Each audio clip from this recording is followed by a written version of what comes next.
Hello! Hello!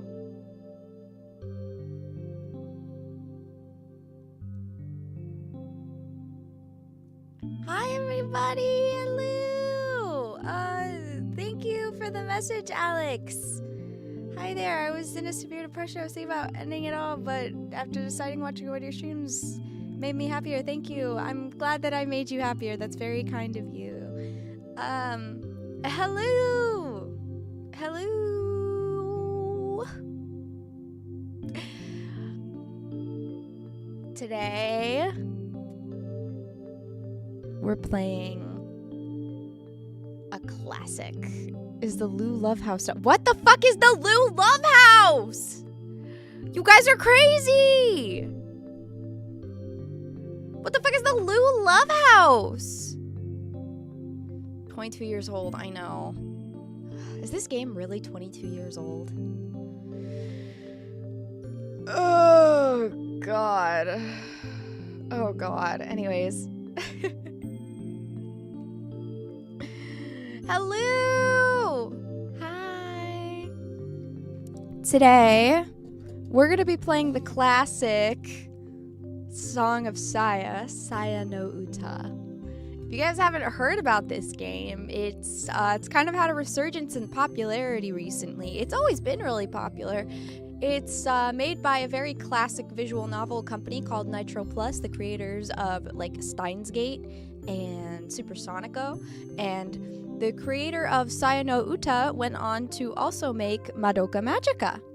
So lots of really awesome creators lined up behind this game, but not spoilers, I'm guessing. Yeah, no spoilers.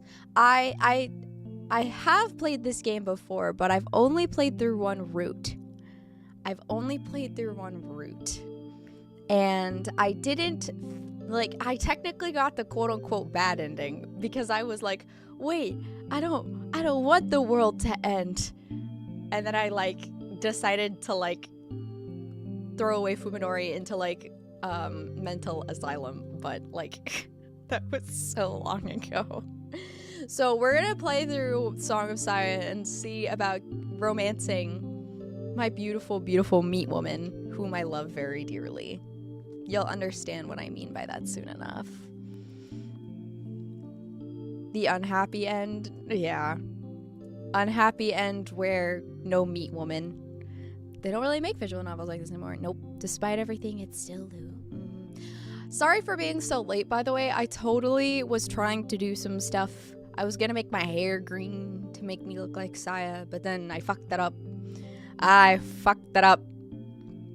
So, yeah, that's why. A little sad, but whatever, I suppose. Anyways, I say we just jump right on into it. Also, thank you, Sump, for the $14.99 Australians. Thank you. I saw it earlier, before the stream, and I was like, oh shit. Thank you so much. For the thank you. I guess I'm gonna round up to 15. Thank you. What the skibbity? Don't do that. Don't send me money. It's evil. Cat girl, yeah. Where are your ears? I'm a cat today. Because Saya is very cat-coded. I guess if you had changed your hair, but I guess it was really my color blindness acting up. No. I was going to. In the thumbnail I did. In the thumbnail I changed it to have green hair, but I fucked it up, so, and I didn't want to go through the process of changing everything again. Ears sort of match, Saya. Yeah. Gets up on mobile to see my life. It's okay. It's alright. What's up with the wings? Saya. It was a Saya thing. Don't worry about it. I fucked it all up. It's okay. Whatever. Anyways, I'm really excited to get into this. I was gonna bring out my fancy mic.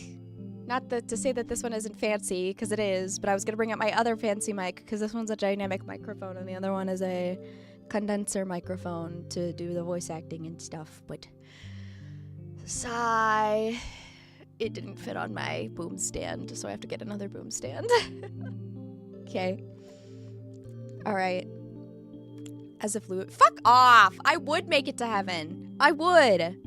ASMR mic. Yeah, I have one of those like giant $10,000 ASMR head mics. All right, let's start. Let's start, shall we? The story is a work of fiction. Procedures and conditions described herein are imaginary and do not reflect actual something practice. You hear that? Don't get angry over some pieces of paper and drawings, chat. Though I don't think you're the type to do that. This work of fiction contains grotesque images that may disturb some viewers. Please select how would you like such images displayed. Ooh. We're gonna go all in.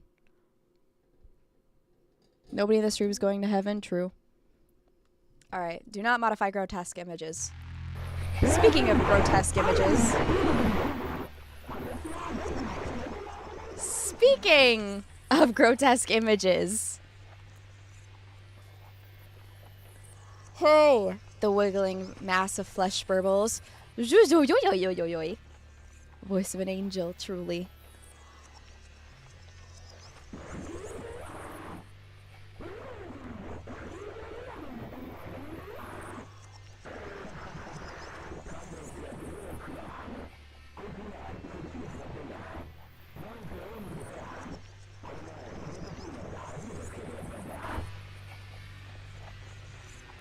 Three such creatures sit around the table in front of me, slurping filthy sludge from their cups as they trade whines, growls, and sounds that I cannot describe.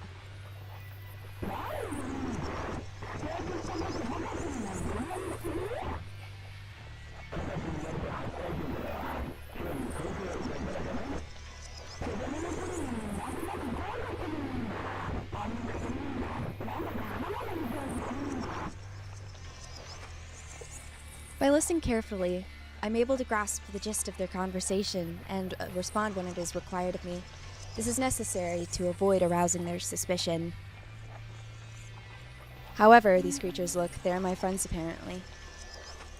And then he hits us with the fucking Walter White pose. Oh god. Nothing wrong here. Yeah, is this not how this looks to you guys? The hell, hello, I am TJ, sir. He's literally me. Are you literally Fuminori, chat? Are you literally Fuminori? I wish I could say that I could still deny it, but I gave up on that a long time ago. Night after night, I went to sleep praying for an end to this nightmare, only to wake each morning to the same twisted hellscape as the day before. I now know that I have to blend in, that I have to act like one of them. Such has been my life for the past 3 months, and so it will remain until the day I die.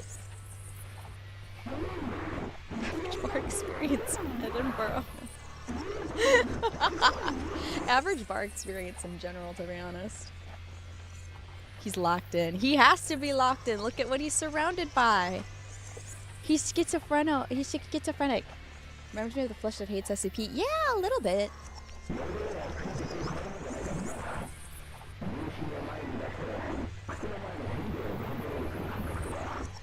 Judging by its tone, this one must be Koji, and the one next to him, squealing more than others, is probably Omi. Which means that the one next to me is Yo, though I can no longer see any trace of their once attractive features. I try my best to ignore the rotten stench of excrement that issues from her quivering flesh. I don't know about you, but this was a dream world to me. Oh, sorry, protagonist is insane. What gave you that idea? God, what could have given you that idea?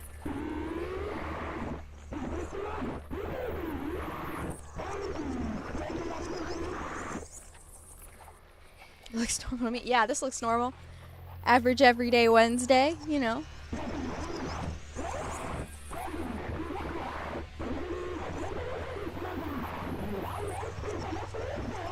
Everything has changed. Or almost everything. By some cruel trick of fate, my relationship to the world alone remains the same, as if an insane architect took my blueprint of my life and rebuilt it out of blood and gore. These monsters and I were a part of the same college club. We studied together, ate together. We even went skiing together every winter break.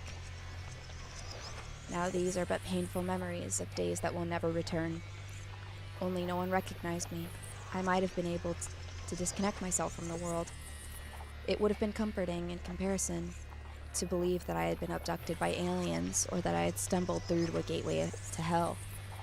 But no, this is beyond a doubt the city where I was born and raised, the society I was a part of for 20 years, save that I, and I alone, can no longer see it that way.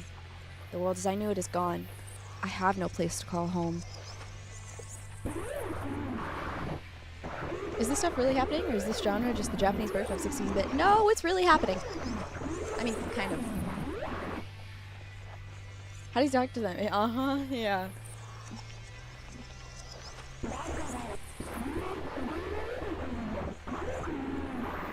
Anyway, I can tell whatever they're discussing is of no importance to me. I decide to keep quiet while pretending to listen, but just then... Oh? I don't know how to Hey, Fumadori. One of the flesh beasts says as it swivels its bloodshot eyes towards me. What do you think? Oh, I forgot there's voice acting! About what? I desperately try to suppress my loathing and behave normally, but my hoarse voice ruins the attempt. I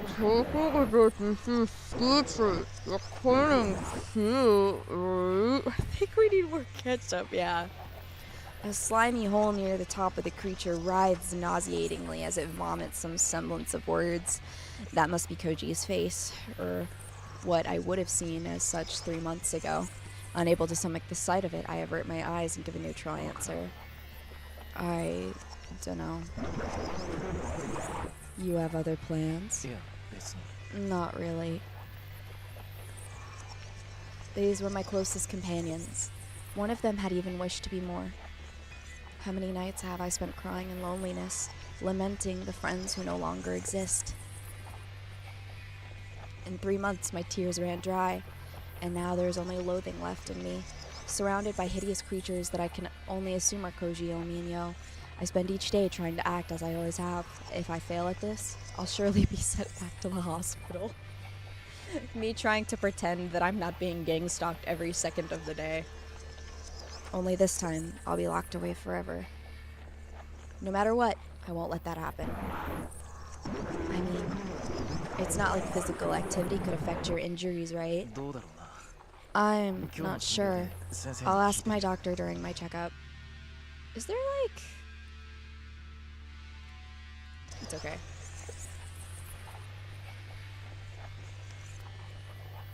That's it. I can't look at them or bear their screeching any longer. I jump to my feet, desperate to escape. Hey, Fuminori! A spray of stringy slime from the cilia around its voice box flies at me. I try to cover myself, but it's too late to keep the slime from splattering across my face like the yolk of a rotten egg. Ugh, gross. I'm about to lose it. I want to grab a chair, a desk, anything within reach, and just use it to smash the light out of this creature, ending it all. Hi, hello, Adam! Kill myself on my leg. Yeah, this is like actual suicide. This is like suicide-inducing. I would not blame him for like rope necking. I barely suppress the impulse. I mustn't let on that something is wrong. However they look to me, this is their world. I'm the outsider here. Like I said, today's my checkup. I've got to go. Struggling to put on a smile, I reach into my wallet, pull out the first bill I find, and put it on the table without even looking at it. I don't care about the change. I just need to get out of here. Now. Is this what happens when you goes off your meds? Yeah! The world turns into meat. Later, I mutter hastily and flee the cafeteria. The first postal guide turned into a visual note. I'm digging it so far. Yep. I'm not crazy. What every crazy person says. Hey. Arg. Config menu? Here we go. I'm gonna turn down the original voices. Only because...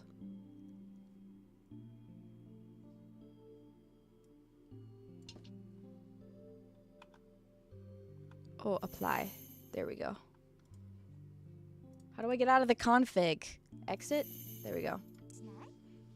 Hey, says Takahira Omi. Why don't we go somewhere so we can skate for this year's ski trip? Tsukuba Yo frowns at the suggestion. Skate? But why would we go to a ski resort to skate? Give her a break, Tsukuba. It's all she talks about these days. Tono Koji supports Omi with a laugh. Her impromptu suggestions are nothing new, and it's Koji's role as her boyfriend to provide backup. They're a good match for each other, Yo thinks. Sometimes it makes her jealous. I mean, she'd seriously never gone skating before I took her the other day. Hey, is it really that strange? Not many people start skating in their 20s, you know. I was scared when I was little. Those shoes look like big knives. Is this a safe for work version? It's the Steam version. But you picked it up just like that. That's pretty amazing, Omi. It's a lot like skiing. You keep your weight forward and use the angle of your shoes to steer. He made it sound so easy, I figured I should give it a try. And it was so fun. So it was a date. Yo feels a stab of envy. Koji and Omi enjoy their time together as normal lovers do. That's certainly not something that should make her jealous. It's just that her luck in love has been bad. Oh, well, I want to see Omi skate too.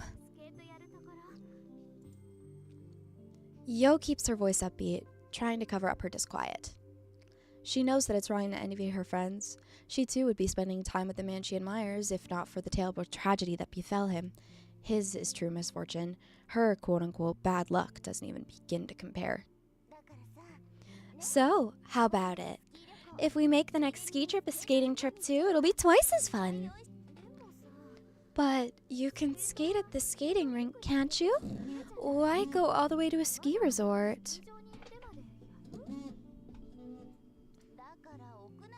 I don't want to skate indoors. I want to skate outside, on a lake or something. That sounds fun, but won't it be crowded? While speaking, Yo sneaks a sideways glance at the young man sitting next to her. Although the conversation has involved only 3 people so far, there are in fact 2 couples at the cafeteria table. Yo's boyfriend, though there's still some doubt over whether he could be called that, is beside her, as silent and expressionless as a statue. Hey, Fuminori, what do you think? Perhaps Koji sensed Yo's pain in his quiet and considerate way. Oh, the fucking locked-in stare is so funny. I'm sorry. I know it's serious. I know it's serious. But the locked-in stare is so funny. Alright. About what? The cause of Yo's distress, Sakisaka Fuminori, responds to Koji's sudden query with a vague, mumbled question of his own. We're talking about this winter's ski trip. You coming too, right?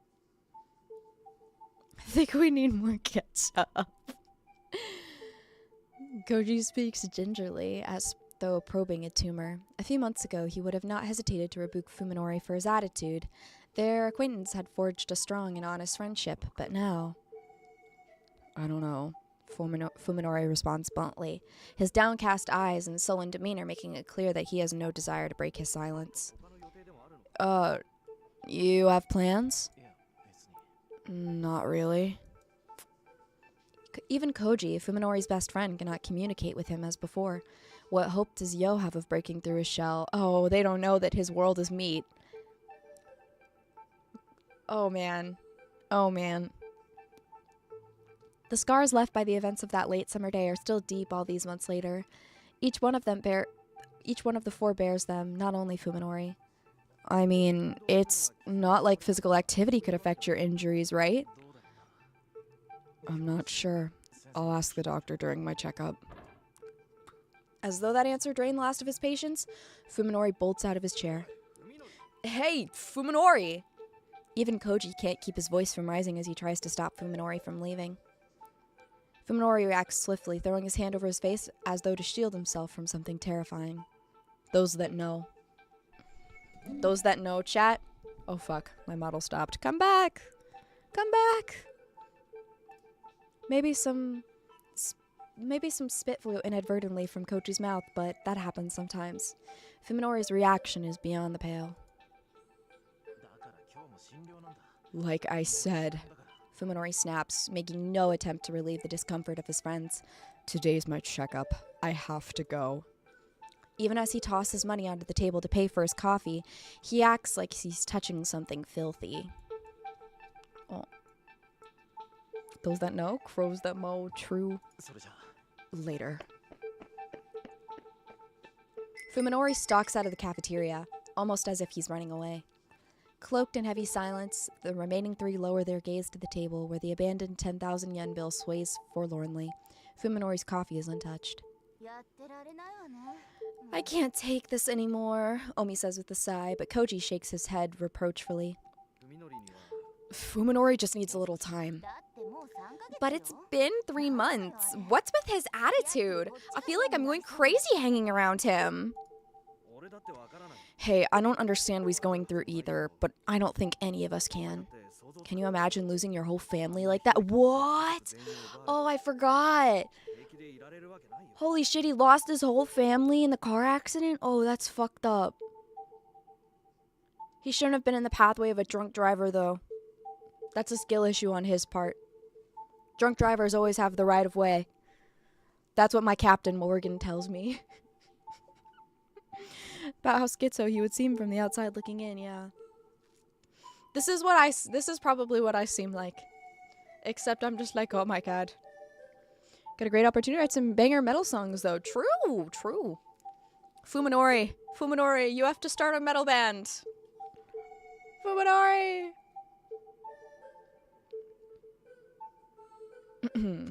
Okay. That'd screw anyone up. It could have happened to anyone. A tractor trailer flipped over on the highway, crushing the Sakisaka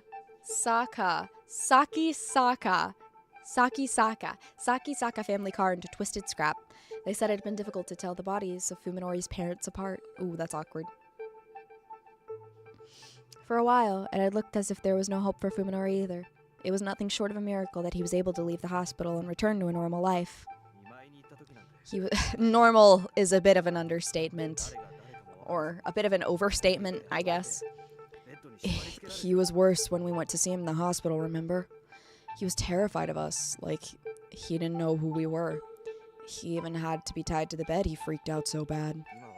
I'm just glad he's made it this far. There's still something strange about him. What's with the way that he looks at us? It's like we're not even human. Cut it out, Omi, Koji says forcefully, probably less out of empathy for his friend than out of consideration for Yo. While Koji's kindness makes her happy, Yo also knows that she mustn't take advantage of it. Fuminori is the victim, just as Koji said. He's the one who deserves the most sympathy. Yo's feelings for Fuminori are her problem and no one else's. She doesn't blame Fuminori for not giving her an answer after she worked up the courage to ask him out. In fact, she thinks even more fondly of him for taking the time to consider than she would have had he treated the relationship casually. Apparently, the fact that Fuminori did not reject her was enough to make them a couple in Koji and Omi's eyes. They've had plenty of fun at Yo and Fuminori's expense since. The truth of it, though, is that he still hasn't given her an answer. After revealing her feelings to him, Yo didn't see Fuminori again until a week later, and then she could only stare at his broken body through the window of an ICU. Oh, man. I think my YouTube chat is broke. YouTube chat, why are you broken? Don't be broken. I also think that is so weird. Hold on. Chat, I'm gonna... Broke, yeah, I don't know. Broken how? Like, I can't see it on the little tab where I usually see it. Like, my... That's so weird. I think my like, YouTube video, like, my YouTube stream... I think it just broke. Hold on. Let me reopen the thing on YouTube and see if that fixes the problem. Let me see if that fixes the problem. That is so weird. My browser is so slow.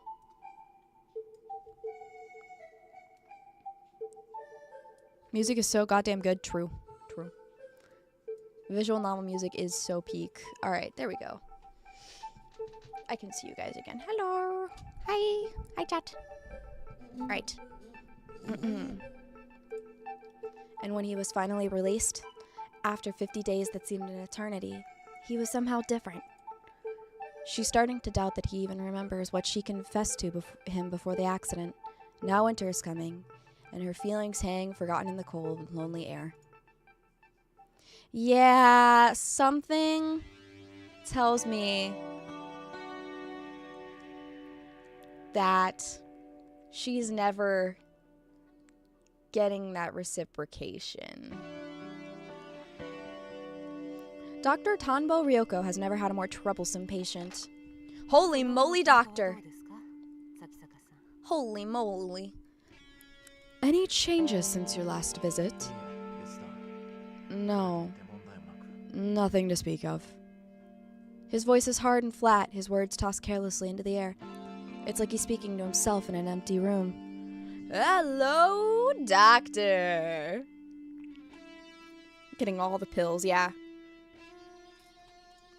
Ryoko is a surgeon, not a psychiatrist, but even she can sense the thickness of the wall he had erected between himself and the world. Any nausea, dizziness, or hallucinations? No. While Sakisaka appears to be looking at Ryoko, his gaze is actually aimed a fraction down into the side. He's only superficially engaged in the conversation, when in truth it does not interest him in the slightest. Perfect rejection. Realizing that she can't interview him like this, Ryoko sighs and sets her chart aside. Mr. Sakisaka. I can't say his name. Mr. Sakisaka, the procedure you received at this hospital was the latest in experimental neurosurgery. We explained this before, didn't we? Treatment of subdural hematoma through the use of micro-machines, a procedure available in Japan exclusively here at T University, had been the only way to save Sakisaka Fuminori from a cerebral contusion that should have been fatal. With any experimental treatment, there is always the risk of unexpected complications. Of course. Sakisaka's Fuminori's lips twist slightly in what might be a bitter or mocking smile, but it is gone before Ryoko can discern its meaning. Normally, I would never say anything to frighten a patient, but there have been reports of serious neurological disorders post-surgery. We must continue to monitor your condition very carefully. Hence these weekly checkups. If only you would take them a little more seriously. How was last week's MRI? Sakisaka asks abruptly, as if to catch Ryoko off guard. MRI, magnetic resonance imaging, is a way for doctors to examine the brain in detail. Oh, I like the explanation of MRI. That's kind of funny. Without opening the patient's skull. Surprised by Sakisaka's uncommon technical knowledge. I guess for the time, an MRI wouldn't have been super common. Maybe. I don't know. Modern medicine and all that jazz been advancing pretty fast. He doesn't connect the dots here? I don't know. Well, I'm sure he connected the dots. It's just that he doesn't want to tell people so he can just keep living his life. But I'm not sure how smart of a choice that is, to be honest. Ryoko recalls his profile. Oh, that's right. You're a medical student, aren't you? That kind of anomaly you're worried about should show up on the MRI, right? Did you find anything? 20 years is a long time? It is a long time. No. There was nothing. Not the slightest hint of abnormal activity. For a procedure with such low rate of success, the results have been nothing short of miraculous.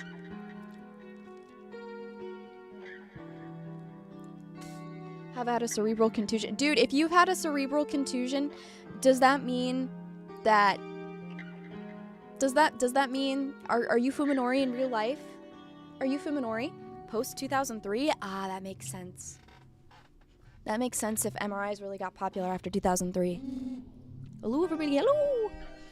No, there was nothing. Oh wait. However, something still bothers Ryoko. She can't shake the feeling that he's hiding something beneath his guarded exterior, some terrible weight on his soul, perhaps. But if it's an inorganic problem, then there's nothing she can do, as long as he refuses to explain it. I'm fine. I've been on my own for 3 months without any problems. What could go wrong now? Please, you know that our continued observation is required after these difficult surgeries. You have to trust us a little more. I suppose you're right. I do want to trust you, Doctor. Can I come to you with anything? Yes, of course, Ryoko answers, smiling to cover up her irritation. Saki-saka asked exactly the same question during last week's visit. Well then, let's pick up where we left off. Have you learned anything about Dr. Ogai? Unable to answer, Ryoko hardens the mask of her smile. As before, the patient is inquiring about someone whom he has no business of knowing. If you don't mind me asking, what does Dr. Ogai have to do with your treatment? You just told me to trust you, and now you're keeping secrets? Ryoko is used to patients treating her with hostility. Some degree of paranoia is natural when dealing with a person whose mistakes could kill you. Saki-saka, however, she doesn't see any of the anxiety that other patients exhibit. His demeanor is perfectly calm, almost like a detective questioning a suspect. He left this hospital some time ago. I haven't had contact with him myself. Do you know why he left? Yes, I believe it was personal. Ryoko answers smoothly, her earlier hesitation gone. Having decided at the outset to lie, she has no trouble doing so with a straight face. But why do you keep asking about Dr. Ogai? Are you acquainted? Did you know that the doctor has gone missing? No. Ryoko realizes that her answer may have been a little too quick. She should have acted more surprised. I've recently become close with a relative of his. It was she who asked me to find him. A relative? Ryoko considers this with a frown. I didn't think Dr. Ogai had any relatives. Oh? Who told you that? I heard it from a nurse, Ryoko replies, remembering that she just had claimed to have no contact with the man. I see. If the doctor was famous enough to have nurses gossiping about him? I hear he was an unusual man. But no one knows why he left the university. Ryoko falls silent, knowing this isn't a topic she can brush away with a smile. Saki-saka seems to have finally grasped her mood, however, as his strangely stiff tone softens a little. Please, I have to find Dr. Ogai. There's a girl who needs him.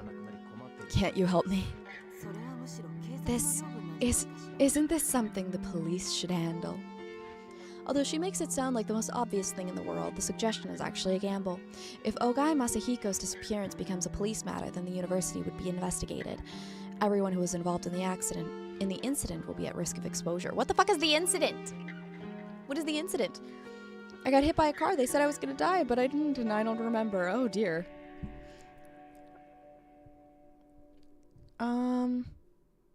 Are we the green-haired chick?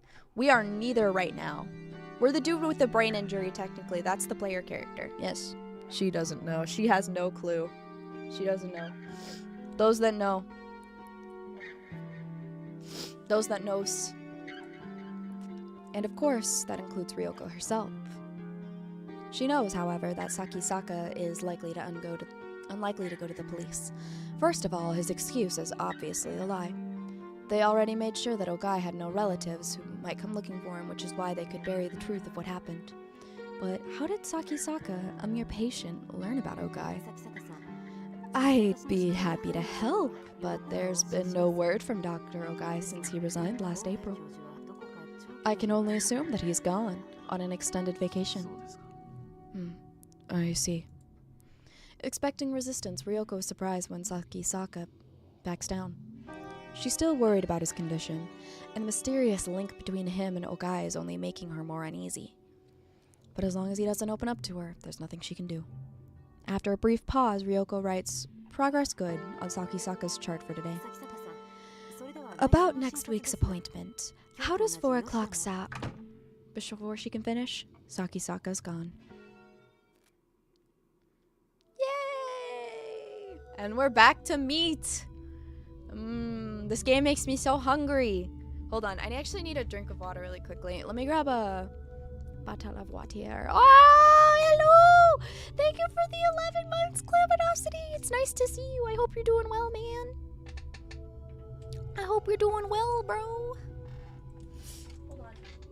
Oh my gosh.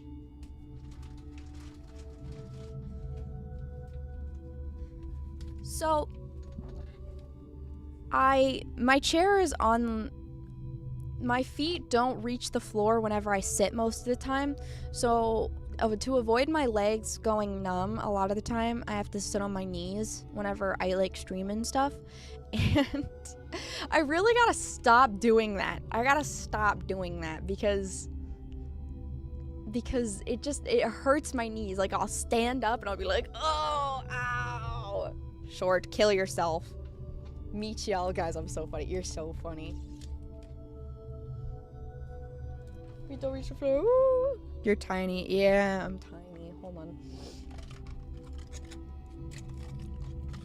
Like, I cannot describe to you. I think I've only met one person that was not like a midget who was shorter than me, and that was like, it's a chick that I know who is in my class from like Thailand.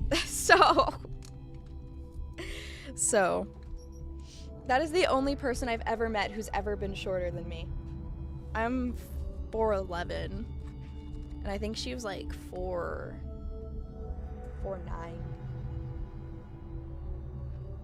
So I've never seen her play this game before. Does Sakisaki, I don't know, start randomly trying to carve the meat around him randomly? Wouldn't that be kind of funny if he did? Like, he's just like, oh, I'm hungry, takes a bite. Loose size versus malnutrition size. Do the neat thing where you sit with your legs bent and your knees against your chest. But I can't do that because I'm not flexible enough. I can't touch my toes. What the fuck is this on my desk? What is that? Is that fucking cookie frosting? Ew. I had that cookie like 2 days ago. It's just been saying ew. Alright. I can't do the neat thing because I'm not flexible enough for that. Like, I can't touch my toes, and I also can't put my knees up like that without it like hurting the like crease at the bottom of my torso where my legs connect to my torso. Do you guys know what I mean? I don't know what that's called. Like my leg rotator cuff, I guess? I don't know. I'm not flexible.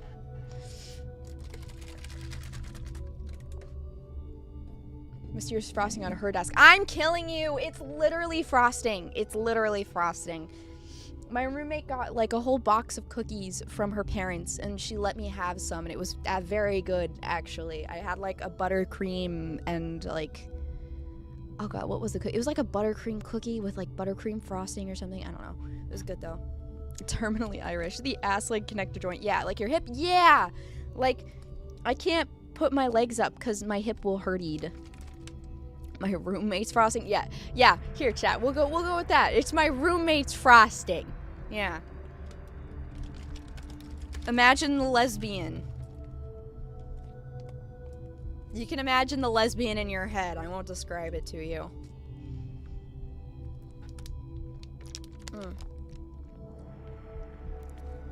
Delicious fucking water right now. Chat. I've been trying to stop drinking soda, and I'm sorry for pausing from the visual novel. I'll go back to it in a second. I'm blah, blah, blah, blah, blah, blah, blah, blah, blah. I've been trying to quit drinking soda as much as I do. So I've been getting these like Propel immune support like What are they? It's like the Propel electrolyte stuff, and you put it in your water, and it's actually very tasty. I like the black cherry one and the orange raspberry one. I'm drinking the orange raspberry one right now. It's very good. Soda or caffeine? Soda. Just stopping drinking soda. Dr. Peppers are the devil's work, honestly. Butch lesbian or half-shaved lesbian? What the fuck?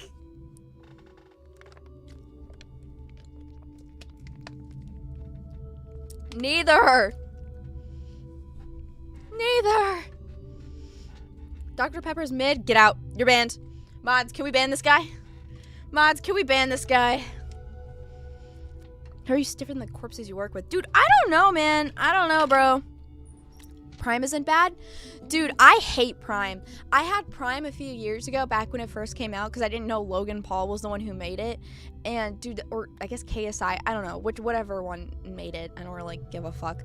And that shit was so weird. I was expecting it to have a Gatorade consistency, where it's kind of just, like, watered down juice. Like, you know, like Gatorade. And it was, like, bubbly. It was, like, carbonated. And I was like, ugh, what the fuck? You'll show up in person to confiscate your soda. Good. I would usually say that's cringe and gay, but like I really need to stop drinking soda, because I will drink soda at like 3 in the morning and then go to bed without brushing my teeth. Then Prime just coconut water? Dude, I don't know. But it might be the material they make the label out of. Huh. Interesting. Alright, let's go back to the game. By the way, I love Saya music. So good. So good. It looks like someone sprayed the walls with pig guts from ceiling to floor. What color should the walls of a hospital be? White, of course. And the creatures of rotten flesh shambling around with me. I'm sure this hallway looks just as white as it should. I know intellectually that the walls are white. I know that the flesh beasts are really human. I'm the one with the problem, and it's because I've accepted this that I'm able to lead something approaching a normal life. Even if my university's medical department is nowhere near as good as T University's, I'm still a medical student specializing in neurology. I have a basic idea of what's happened to me, though it's hard to believe. Have you ever played Kara no Shoujo, aka The Shell? Another classic VN I recommend. I have not. I want to play more VNs, but the issue is that they're all like 100 hours long, and I don't have that kind of time to sit around and read, which really sucks. Because some VN stories are really, really amazing and very moving. And some of them are very creative. That's why I like Saya so much, because I've always been a fan of this like gory kind of aesthetic. It's very, very cool in my opinion. I'm literally a mortician, so like, duh. This isn't a pathological condition. It's probably some form of agnosia, like anything that hasn't ever been studied before. The flesh beast called Hanbo Ryoko said that other patients had developed neurological disorders after receiving the same treatment I did. So I guess I'm just another failure. It makes me want to laugh in that know-it-all doctor's face.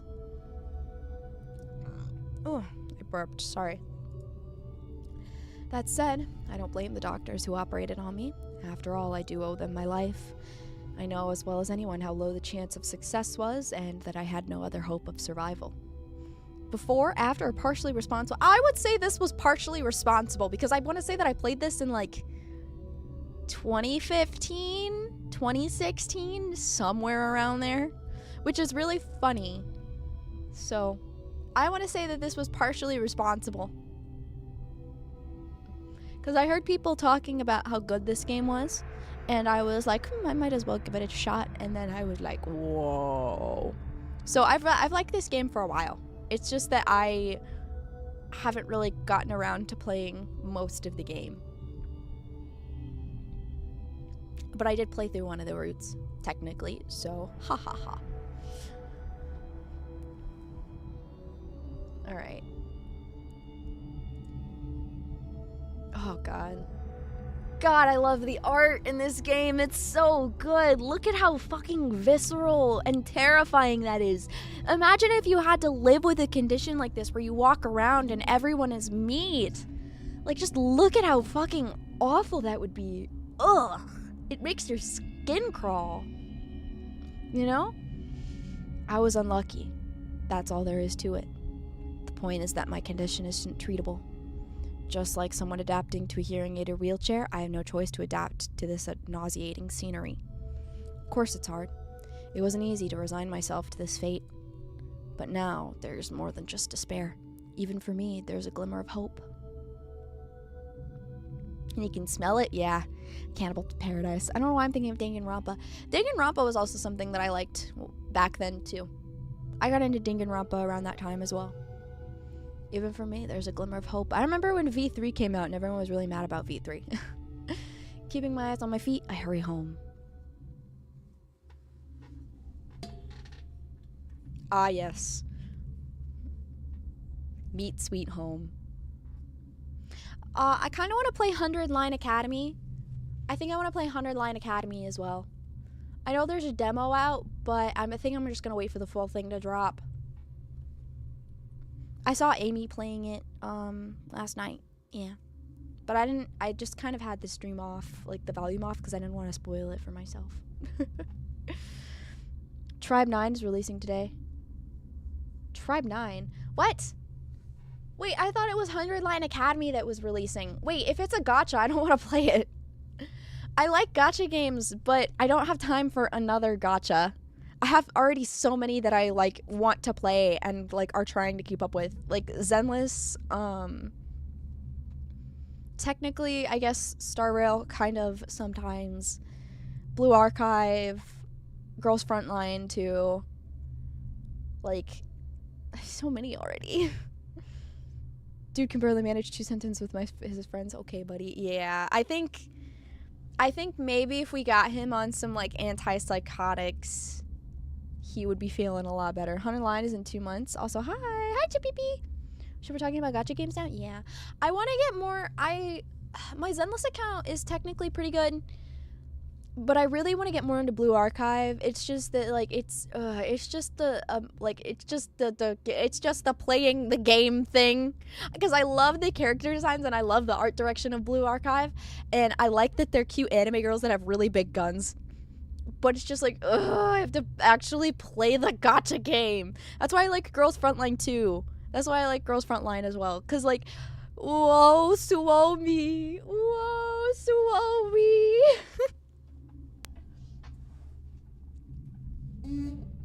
Zenless is getting real stale. They just keep pumping up the enemy health. It's getting annoying to play. That's all Hoyoverse games, though. Because they've been doing that since Honkai Impact 3rd. And that was my first real gacha game that I played for a very long time. I was on the Hoyoverse train before it was popular. Yeah. I was telling everyone about Honkai Impact 3rd and how they should play it because it's really good. But no, and then Genshin Impact came out, and it's just like, all right, well, fuck you guys. Fuck you.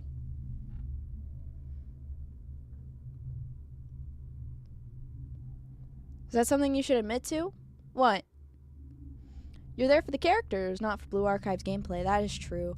I mean, I don't know, but I don't want to be like a tourist. I want to actually, like the stuff and, like, know the characters and stuff. But I love the character designs. They're so cool. But that's the problem. ZZZ is close to a real game, but I hate the power creep. I have very unfortunate news. Power creep is just going to keep happening because it's happened in all Hoyoverse games. Honkai Impact 3rd is so fucking bad about power creep. So fucking bad. Genshin Impact is a good game. No, it's not. I played Genshin all the way up until, like, the end of Sumeru very consistently. I did all the events and everything. And no, it's not. It sucked. I was also got really confused by the writing, so I dropped it. I think I wasn't big because it was Yuri. See, I like Yuri. I thought that was really cool for the time because I never got to see stuff like that in games and stuff. At least like whenever I discovered it. So I was like, oh, that's cool. You know?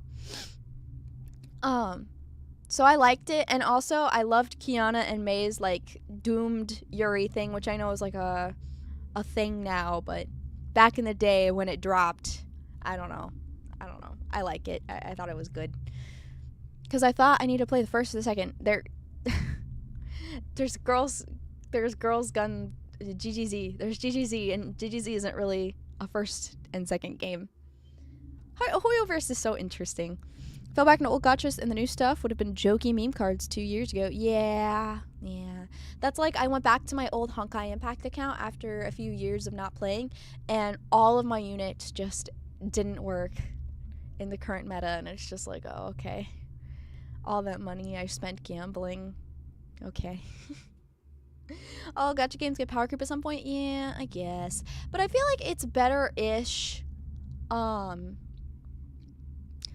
I don't know. I feel like Genshin isn't as terrible, but that's because of the the systems. Like, it's still pretty bad, but I feel like it's not as terrible because of how the like interconnecting like thingy mabobs work. So you can still use older units, and also a lot of the old units like Bennett and Shincho are really are still very fucking powerful. So it's more like the newer units, like the newer 4 stars just kind of suck because they're also like specialized. I don't know. It all goes away one day. Yeah, that's why I stopped spending money on gacha games, because I was like, you know what? This isn't that serious. All right, sorry. We'll go back to Saya now. I'm sorry for rambling. I don't know. I've been playing gacha games for so many years now. It's just like seeing it. I don't know. After all your experience, you only want. What's a 10th of like to be a Yu-Gi-Oh player? Oh God. Have you seen that Wuthering Waves game? Yeah. I have not played Wuthering Waves. I don't care for it. Kuro Games has always been trying to copy Hoyoverse. This is literally just another Hoyoverse copy game, and I'm tired of playing gacha games, so I don't want to play gacha games anymore. I don't want to play another run-of-the-mill Genshin Impact clone. I'm okay. I might try Anan Ata when it comes out, just because it looks cool. But that's probably it. Sorry, it happened because I mentioned Tribe 9. No, it's okay. Non-play events got me to quickly stop playing? Yeah. I couldn't even go to the funeral for being oh, wait, here we go. I live in a quiet suburban neighborhood, in a house that's much too large for me alone. My parents, even unluckier than I was, died in the accident 3 months ago. I couldn't even go to the funeral for being in intensive care.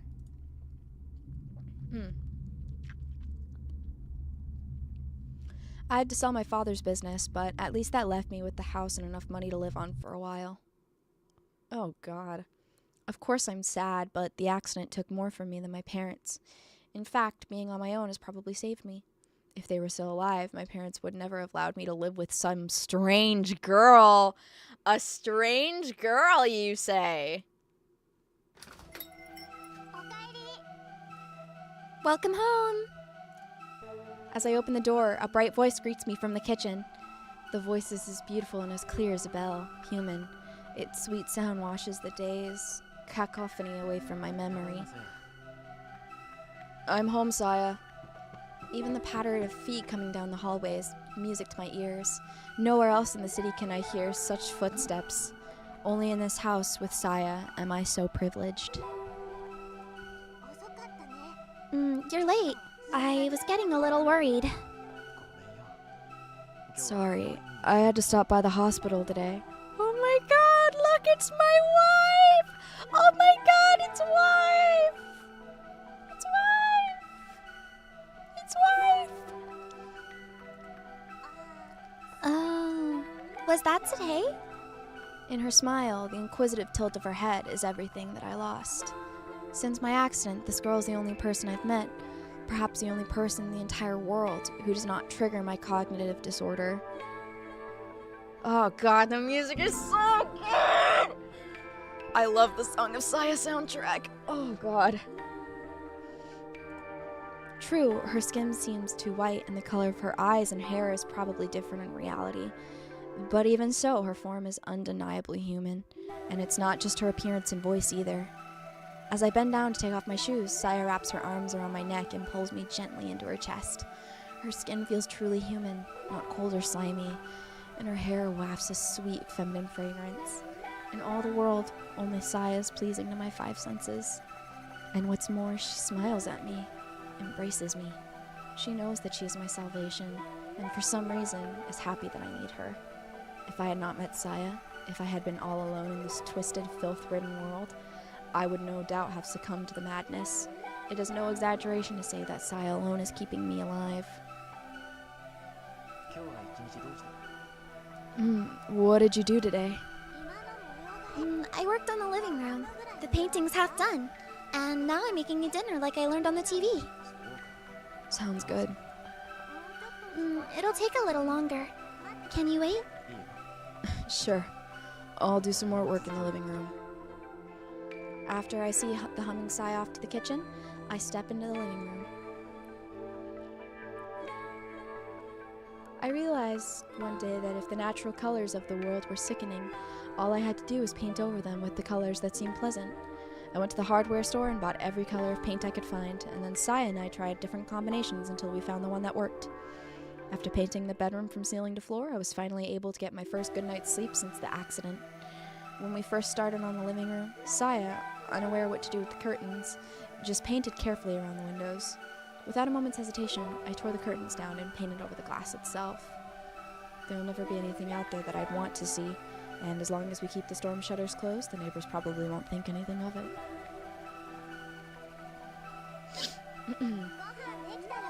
Dinner's ready. Can you bring it in here? As she enters the living room with a tray of food, Saya sniffs the air. The paint smell doesn't bother you? Now that she mentions it, I suppose the smell of paint thinner must be building up in this closed room. It doesn't really bother me, though. Oh, God. Imagine it's not anything. It's not the brain contusion or whatever that's causing this. It's just the fucking paint thinner he's huffing. If everyone looks normal and if everyone normal looks horrific, does that mean Saya is actually fugly? Is she gonna manipulate us? Wife would never do that, though. Yeah, wife would never do that. Don't worry about it. Now that she mentions it, I suppose the smell of paint thinner must be building up in this closed room. It doesn't really bother me, though. There are far worse smells outside. Does it bother you? I'm fine if you are. Saya sets the food on the table. Unfortunately, neither its color nor its smell is at all appetizing. Not that food anywhere else is different. Thanks, Saya. As has become routine, I steel myself and methodically transport the food into my mouth. The taste is as gut-wrenching as I expected, but it's not Saya's fault. I'm sure she made it exactly like the cooking show said. It's just my taste buds that can't accept it. It's not good? She asks hesitantly. Well, no. Lying won't make Saya happy. She knows about my condition. Don't worry about it. I'll make something different tomorrow. Sorry. You always go to the trouble of cooking, but It's fine. If I keep trying, maybe I'll find something that you like. In my current state, eating is nothing more than an unwelcome duty. As much as I hate it, I need food to survive. If I stay alive, then perhaps one day, as Saya says, I'll be able to taste something delicious again. I met Saya, didn't I? Aren't you going to eat? No, I already ate. In all the time that we've been together, Saya has never once eaten with me. I don't know why she refuses to do so. It makes me a little sad. Still, I'm not about to push the issue, not when she's putting up with all the problems I have. By the way, I asked about your father again. Oh, you did? Dr. Ogai Masahiko is Saya's father and her only living relative. Saya has asked me to unravel the mystery of his disappearance. They still wouldn't tell me anything. I get the feeling they're hiding something. Oh. I expected Saya to be a little bit more disappointed. You haven't given up, have you? No. Saya responds with an unreadable expression. It's not like that. She gives a little shake of her head, then smiles at me once again. Thanks for all that you're doing for me. It's nothing compared to what you've done for me. I thank her for the meal and set my chopsticks down next to the perfectly clean plate. As wretched as the taste was, thinking of the care that Saya put into it gave me the strength to finish every bite. Aww, they're so cute. Is it bath time? Yeah. Will you wash my back again? Sure. Ever since Saya moved in, it's been like having my own wife! Wife! Wife! Wife! Wife! Wife! If wife wouldn't try to manipulate you, why make her wife? True! True. Hold on.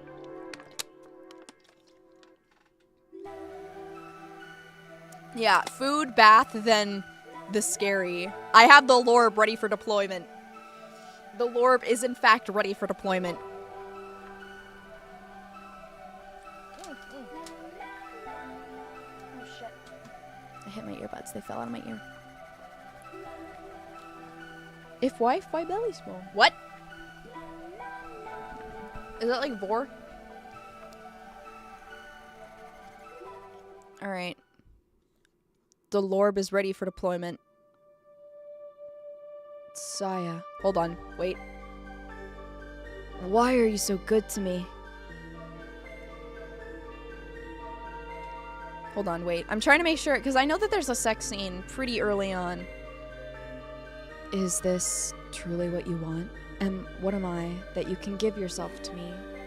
You can give yourself to my body and soul. Is this merely sympathy?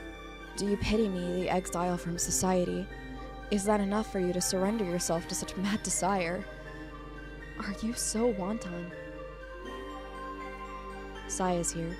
She is with me now. Only in this moment is her existence certain. Only when I am joined with her I can believe.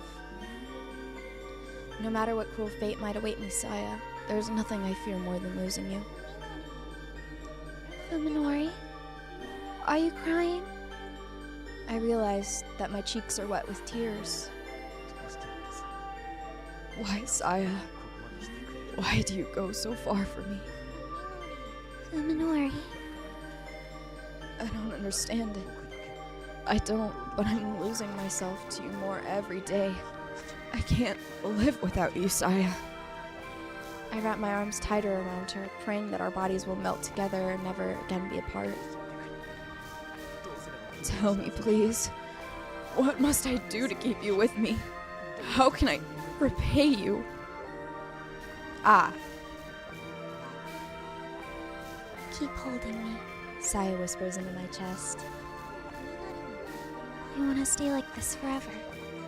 I won't leave you, Fuminori. Why? Why me? Yeah, nice wing placement. There's nothing there anyways. What are we gaming? Song of Saya. Why me? Because you're all alone. She says softly, gazing up into my eyes. All alone. Just like me. The sorrow in her voice resonates with my own. There is a deep loneliness in her eyes, a loneliness from which now springs boundless affection. You're all I have. In the whole wide world, only you will embrace me. My precious Fuminori. How old is she? She's not real!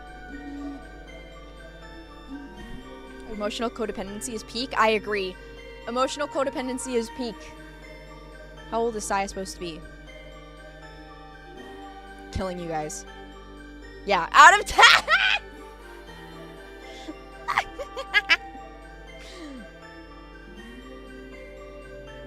Love doesn't need a number. Technically, if we're going by the game, she is 30 months old. Now I know. No matter what horrors this world unleashes upon me, all I'll ever need is Saya. They're so romantic.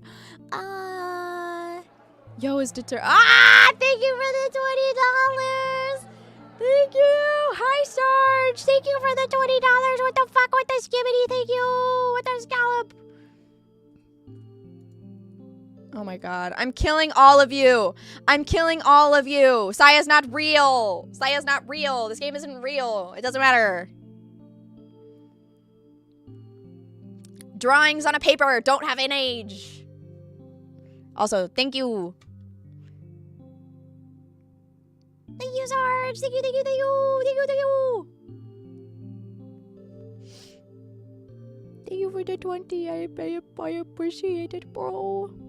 Just curious story-wise. I actually don't know. She, everything shall be explained. Don't worry about it, chat. Everything will be explained. Alright. Yo is determined to talk to him today. Nothing will happen as long as she hesitates. It will only prolong her suffering. Bro, he's taken. I'm sorry. He's taken. He's taken.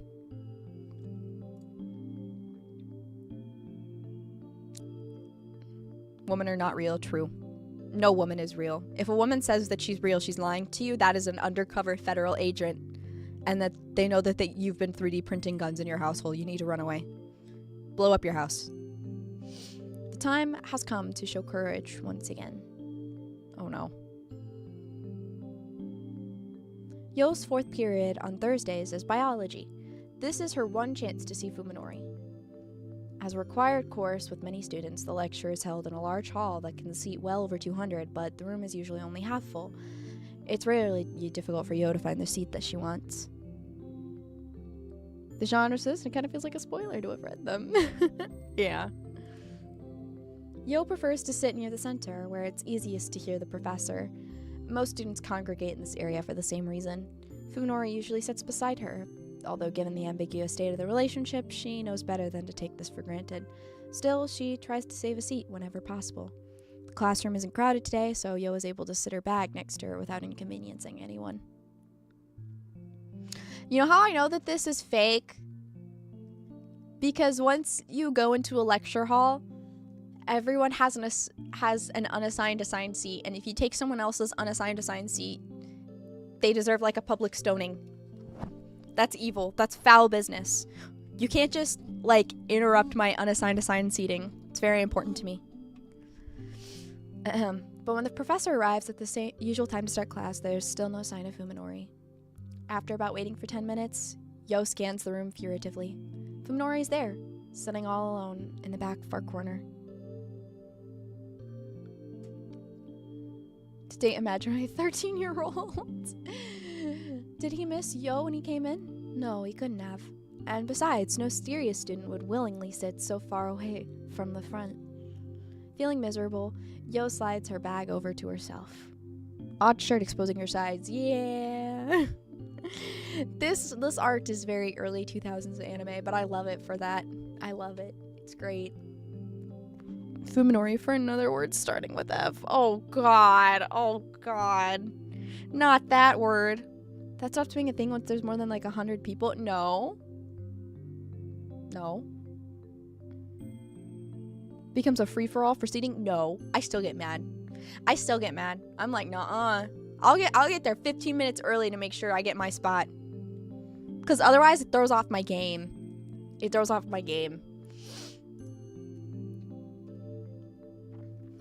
Fuminori's out the door the moment class ends. Yo barely manages to catch up to him before he disappears down the hallway. Fuminori!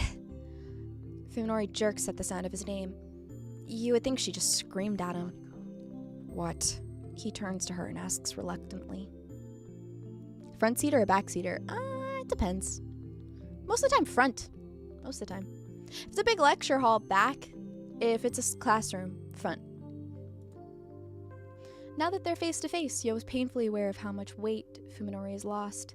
His sunken eyes and protruding cheekbones are a far cry from the features familiar to her. She wonders whether he's under a lot of stress, or perhaps not getting enough nutrition. Maybe it's both. He definitely looks more tense than he should. Afraid even, though of what she can't imagine. His eyes move restlessly from point to point, and he refuses to look Yo in the eyes. It hurts to see Fuminori this way. What could have changed him so? Today, she reminds herself, rekindling the flame of courage in her heart. I want to talk to you about something. Do you have some time? The courtyard is empty and silent. No one's willing to sit and chat in the cold November air. So what is it? Don't you remember? Yo almost blurts the question, but manages to keep her composure. You've been acting strange lately. I'm worried about you.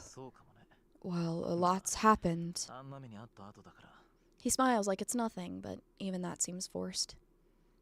He's standing precisely at one pace farther away from her than he used to. Is that really all? What more do you want? Yo manages to keep from flinching at the harshness of his tone. It's like you're struggling with something. Rather than answer, Fuminori grinds his toe into the dead grass at his feet, fearing that her determination might flag. Yo lets the words come as they may. It's like there's a terrible weight on your shoulders, and it's slowly breaking you. Yeah, choke her out in public is crazy. That's how you look to me. Oh, really? Fuminori mutters through clenched teeth, no longer trying to deny it or change the topic. This is an even clearer signal of rejection than his prior evasiveness. But Yo's determination is strong. Today, at least, she won't back down. It's times like these, She implores, trying to convey the sincerity of her feelings for him. that you need your friends. Oh. I feel really bad about your parents. But you're not alone. You have Koji and Omi, and you have me. Yo can no longer stop the words from pouring from her lips. She fears that if she does not unleash her feelings now, they will be lost forever. My voice changer, no! I think we can help you, so you don't have to deal with it all by yourself. Even if we can't do anything, just talking to us might make you feel better. I'm trying.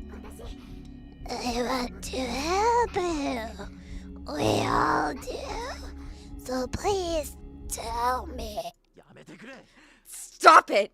Fuminori shouts, silencing Yo's entreaty. She promised herself that she wouldn't back down. But Fuminori's expression is terrible enough to shatter her resolve. The look in his eyes is not of anger or any other warm-blooded emotion. It is hate. Murderously cold hate. Come to think of it, I never gave you an answer, did I? He remembers. He remembers. And still he has treated her so coldly. That's all the answer she needs. If his words stab any deeper, she might very well die. I never saw you in any special way before. When you asked me out, I wasn't sure how to respond.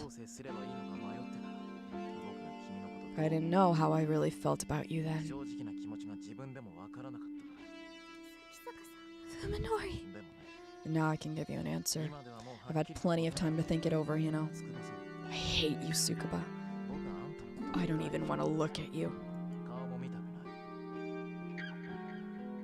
Don't cry, Yo tells herself, but it's too late to stop the tears from pouring from her eyes. I suppose it's too much to hope I never see you again. We do go to the same school, so just make this the last time you speak to me, okay? Your voice makes me sick. How can you be so cruel? Yo whispers in shock and despair. To which Fuminori twists his lips into a malevolent smile. You should really try thinking for yourself once in a while. I bet it was Koji and Omi's idea, wasn't it? Well, you can play at love all you want, but leave me out of it. That's all Yo can take. Even after shedding tears in front of him, she absolutely refuses to let him hear her cry. Any disgrace would be preferable to breaking down here, so she runs, fleeing breathlessly from the courtyard with Fuminori's cold smile at her back. Oh man. Oh man. Omi was the first to catch sight of Yo and Fuminori leaving the courtyard. Reluctant to interrupt them, but still unwilling to leave them alone, she and Koji ended up watching the whole thing from the shadows. Heh, I have a young imaginary girlfriend now. I don't need you anymore, you old coot. I have an UO girlfriend. You wouldn't get it. You wretched cut of meat, quite literally. That asshole. Throughout the exchange, Omi was clearly itching to jump out and punch Fuminori in the face. Knowing her temper, Koji kept firm hold of her arm until the end. If he hadn't, she might as well very well done it. Fuminori leaves after Yo, his every step seeming to take an act of willpower. Koji sighs heavily into the once more empty courtyard, but the bitter taste in his mouth will not go away. What's wrong with him? Even Koji cannot forgive Fuminori's treatment of Yo. However, the first thing that he feels is confusion, not anger. Koji has known Fuminori since long before college. Fuminori was never this cruel before. There's no question now that the accident changed him.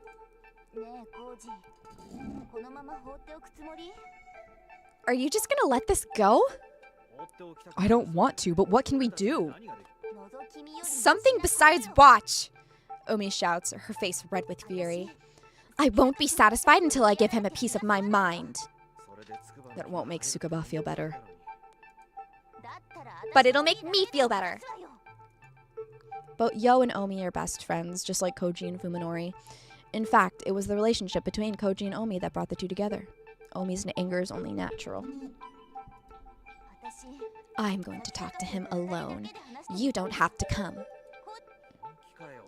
You serious? Take care of Yo for me, will you? She's probably really hurt. She'll need someone to be nice to her after she's done crying. Omi's forehead is huge. You could play tic-tac-toe on it. Wait, shouldn't we switch jobs? You know how I am. If I try to comfort her, I'll end up making it worse. Yeah, you've got a point.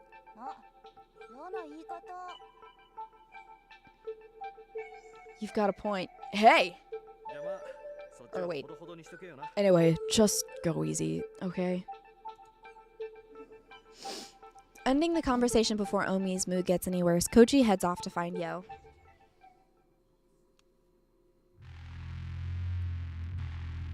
I feel awful, miserable, but also refreshed. I finally crossed the line. I knew it would come crashing down like this sooner or later. Having become unable to feel anything but disgust for other people, there was no way I could hope to maintain the relationship I had before the accident. Today's incident will definitely get back to Koji and Omi, and everyone will be convinced I've had a major change of character. Honestly, I don't care anymore. At least I probably won't be committed for this. I just need to avoid acting stranger than I already have. If this puts a rift between me and the others, good. The thought of all the stress I'll avoid brings a smile to my lips. I'm fed up with them sticking their noses into my life. It's like they don't care that they make my gut turn just by being near me. I've been terrified of them until now, but today I struck fear into one of them. In that sense, it's something of a relief. But I'm not entirely without remorse for what happened. The person I just demolished was with the verbal equivalent of a nuclear bomb used to be my friend Yo. Even if my senses don't believe it, my mind accepts the theory.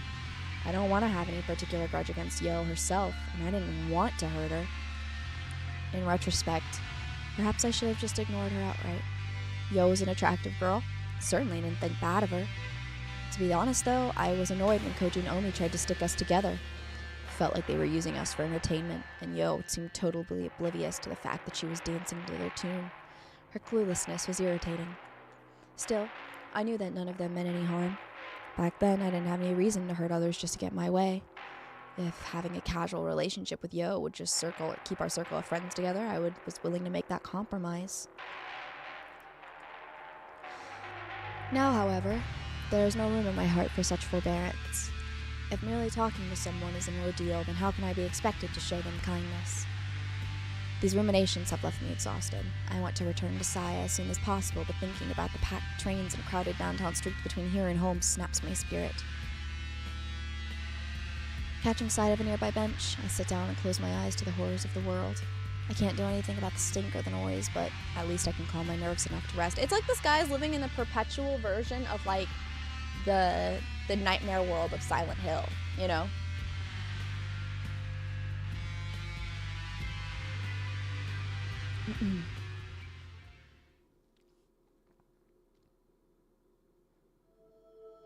When I've regained consciousness in the T University hospital world, the world was as dark as it is now. I had not yet recovered my sight, even though my eyes and optical nerves were undamaged. It must have been an after effect of the accident. Blindness was a shock, but now I know that my suffering then was nothing. After all, my senses of hearing, touch, taste, and smell were all fine at the time. The real horror began when my sight returned. The one small mercy I had, that I was able to come to terms with the accident after my neurosurgery while still blind.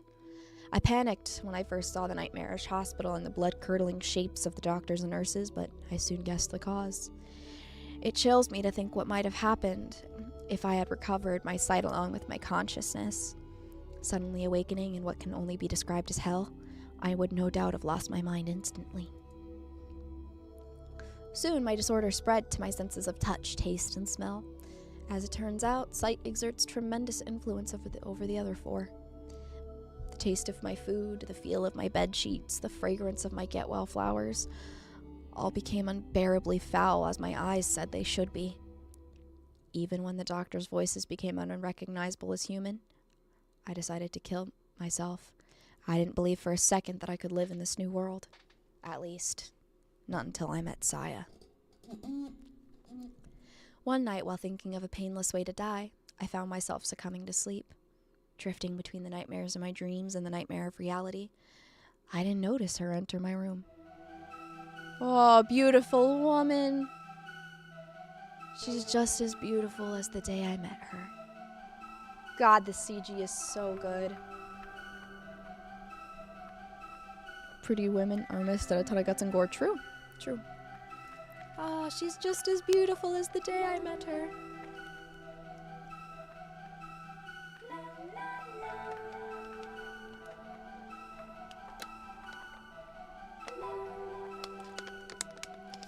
Sense of smell is more closely connected to taste. That is true. That is true. Next thing I knew, there was a face staring down at me from my bed. The face was not covered in pus or slime or earthworm-like feelers. It had smooth white cheeks, round eyes, and a lovely little nose. All things I'd never expected to see again. The face was that of a girl, undeniably human and positively glowing with beauty. I sighed in admiration, savoring the first peace and joy since regaining my sight. She had not expected such a reaction, apparently. Huh? Aren't you afraid of me? She asked. Looking at the clock, I saw that it was exactly 3 a.m. No time for a young girl to be alone in the hospital. Perhaps she expected me to mistake her for a ghost. But I would not have cared if she had been a ghost. Either way, she was a godsend. Who are you? What are you doing here? I am Saya. I am looking for my dad. I assumed that she was the daughter of a late shift doctor or another patient. It was unusual, but not unthinkable for such a girl to be wandering around the hospital. It's no fun if you're not scared. Wait! I cried, desperate to keep her from leaving. It was only after she turned around that I realized I hadn't thought of what to say next. Well? Her beautiful eyes drew me in, healing my soul to its core.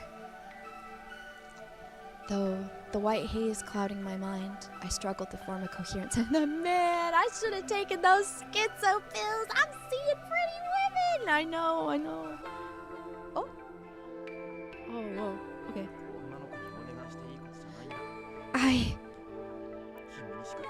I shouldn't do this to a girl, but you're the only one I can ask. No longer concerned with propriety, I let the words come as they willed. Will you let me hold your hand?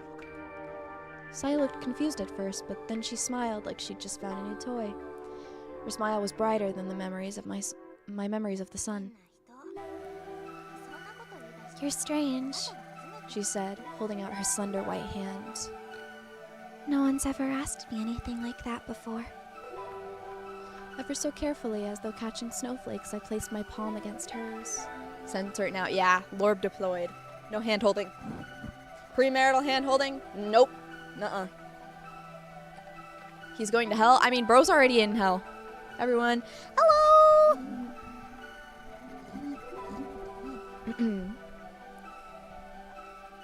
insane hallucinating riz. I mean, I don't know. I think it's hot. I could feel her human warmth and the softness of her delicate fingers. She was there, just beyond the palm of my hand. Thinking back on the joyful tears I shed then, I know that this is the moment I was saved from my fate.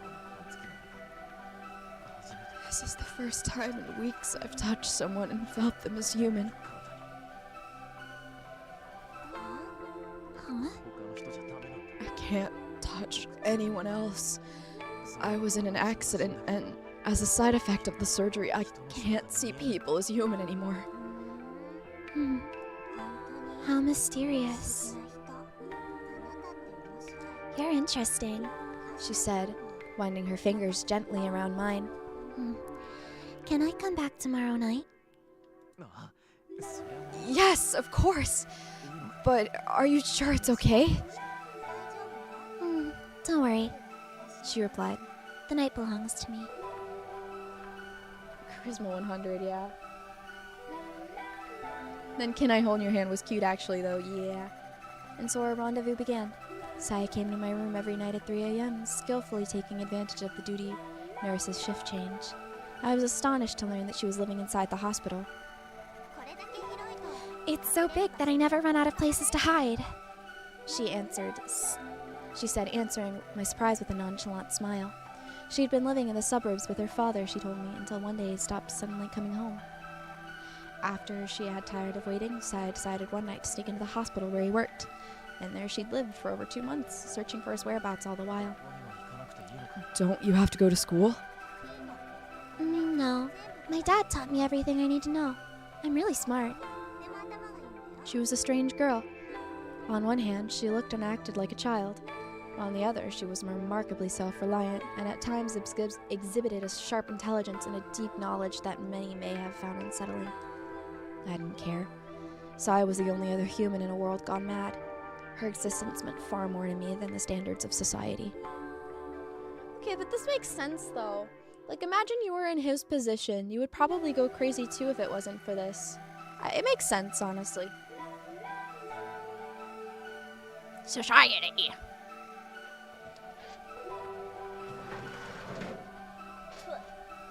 Sorry, I had something in my throat. She's more perturbed than she looks. Protag, true. Aren't you worried that you might get caught? No. I don't have to worry about food here, and it's a lot more fun than staying in Dad's house by myself. I looked at the patient lists and found the one who have mental problems. Saya continued, grinning mischievously. This bitch! She knows! She knows! Did you just spit in a drawer? No, I spit in a trash can. Actively torturing mental problem patients. That's so funny. Sometimes I sneak into their rooms late at night and scare them. Even if they raise a fuss, no one believes what mental patients say. Based! Based! My little cute demon wife couldn't possibly be this based. There's clothes meat? That would make an existence even worse. They just brush it off as a bad dream.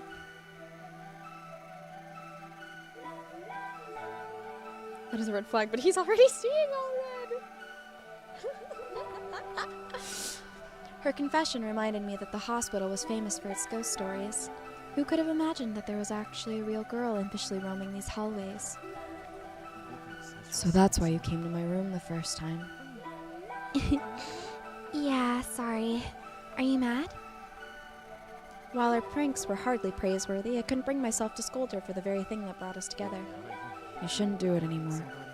Will you come talk to me instead?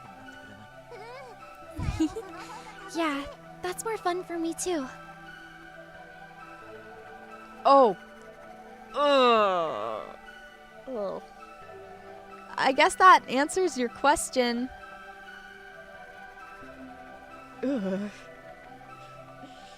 Oh god. With extreme care, I was able to conceal my sensory disorder. Yeah, what a comfy blanket. I was able to conceal my sensory disorder. It was glaringly obvious that the doctors had no way to cure me, and The fact that I had undergone a still experimental procedure made me even more cautious. Get you a girl that knits you a meat blanket. True, true.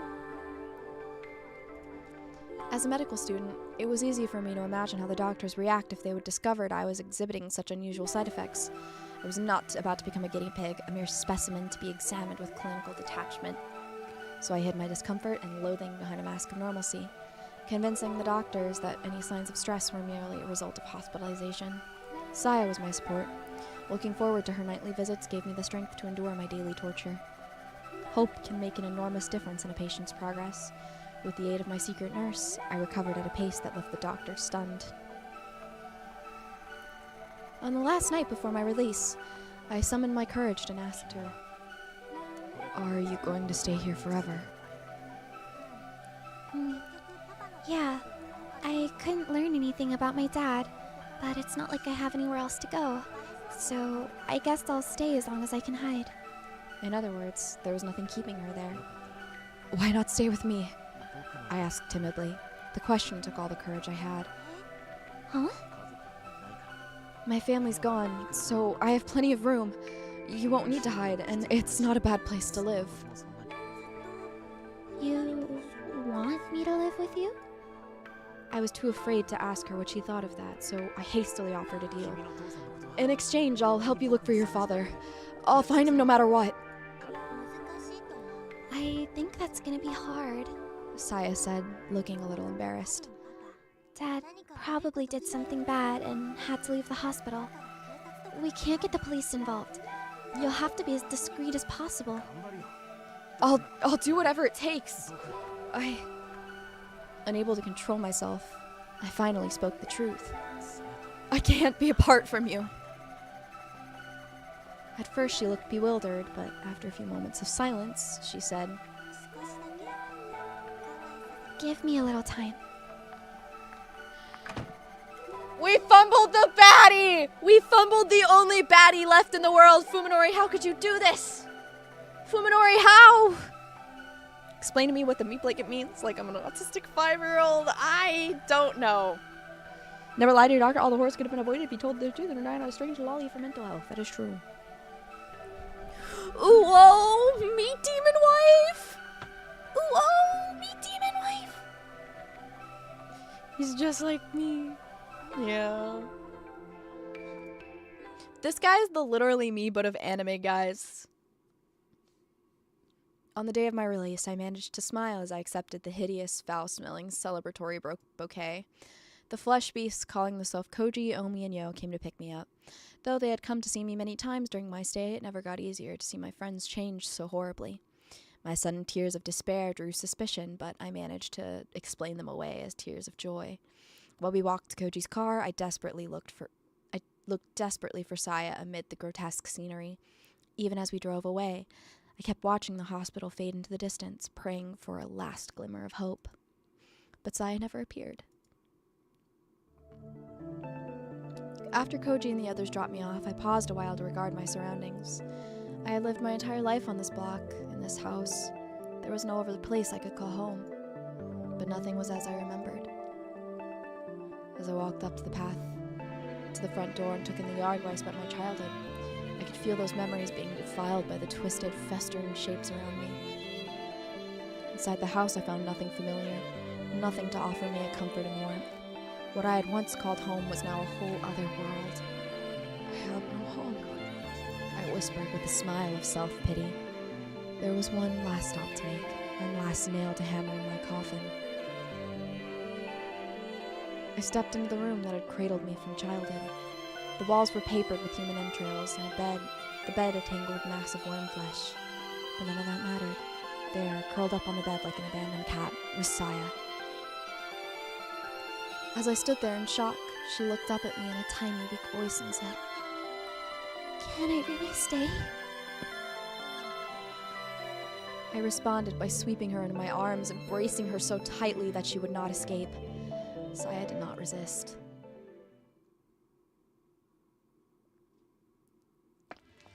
When she arrives at the Sakisaka house, Omi first takes a deep breath to calm herself. Her anger does not vanish entirely, of course, but at least now she can hear herself think. While waiting for a response from the intercom, she looks over the patch of yard that she can see from outside the gate. Even Omi isn't one to normally complain about other people's housekeeping, but this is going way too far. The grass is growing wild, and there are piles of dead leaves scattered everywhere. It doesn't look just unattended. It looks like an abandoned, uninhabited ruin. It's still light out, but every window has its storm shutters tightly sealed. Omi guesses that they've been closed since morning. What kind of life is Fuminori leading? Even if he's living alone, he can't neglect his housework forever. Oh. Omi, if only you knew. Saya's feet. You have to appreciate how calculatingly cruel Saya is, yeah. This is tragic, everyone is dead, literally me. The normal one is the MC from NHK. True. And it is just her imagination, or does something stink like rotten meat? It couldn't be coming from the yard, could it? There's still no response, so she presses the buzzer a second time, and a third, and a fourth.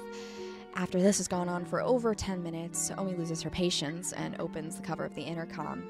As she expected, the power has been disconnected.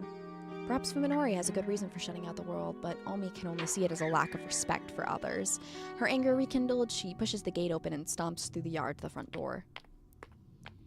Given the state of the intercom, she doubts that Fuminori will respond to a knock, so Omi just decides to open the door and go in shouting. And if the door is locked, she'll just have to...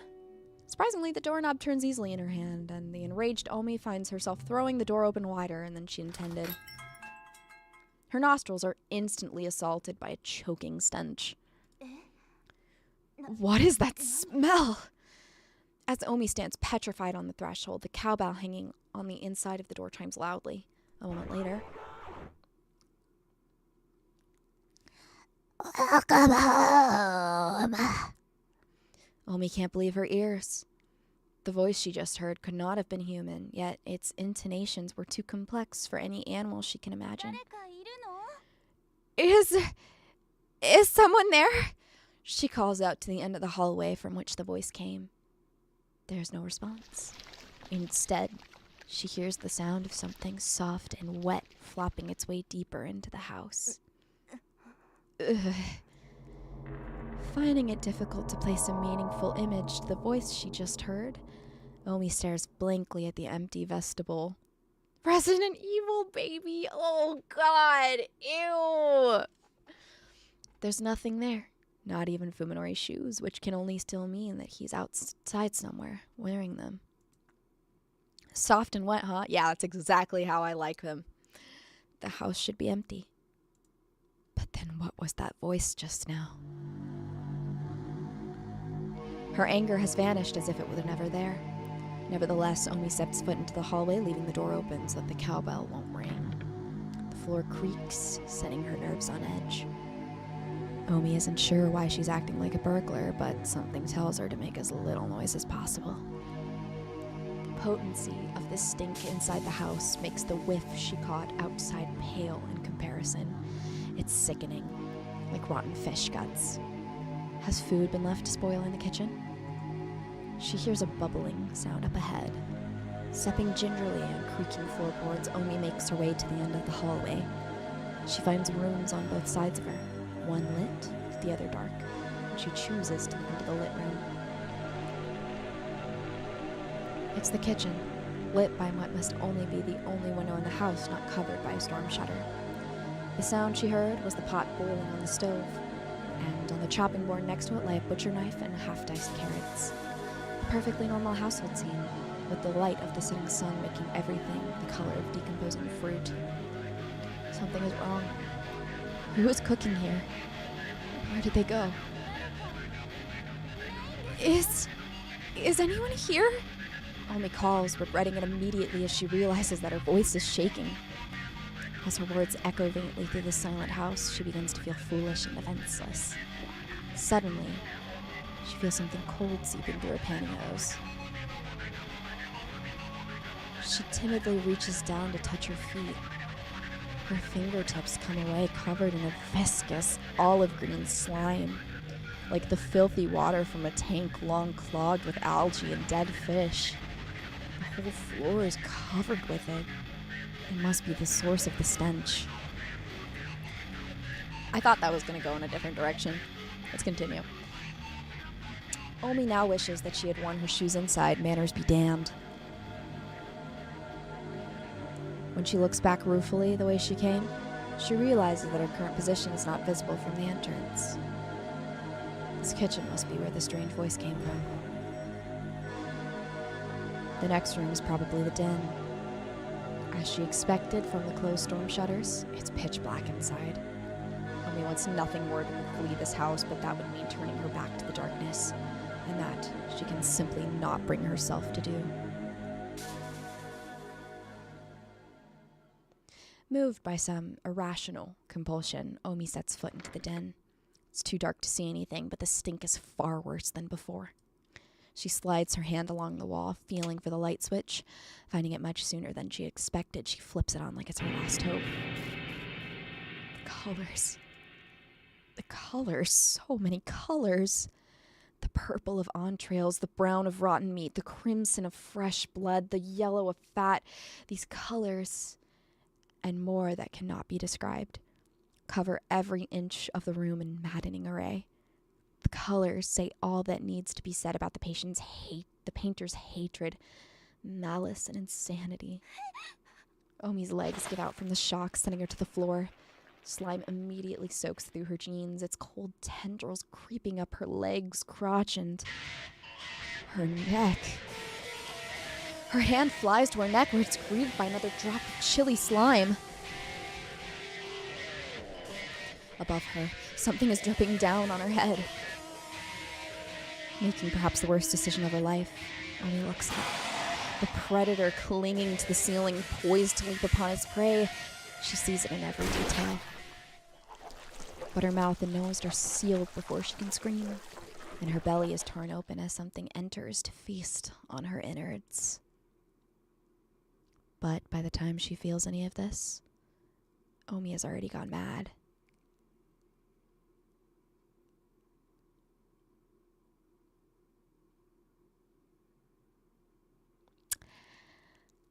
Oh, Fuminori! I put some meat into the meal today. I hope you like it. One down, I guess. Yeah. No more Omi. Oh, fuck. Uh-oh. Dinner's ready. I bit the bullet and tried to take the train, but the rush hour crowds were so bad that I had to get off halfway and walk. She was just too dumb to live. True.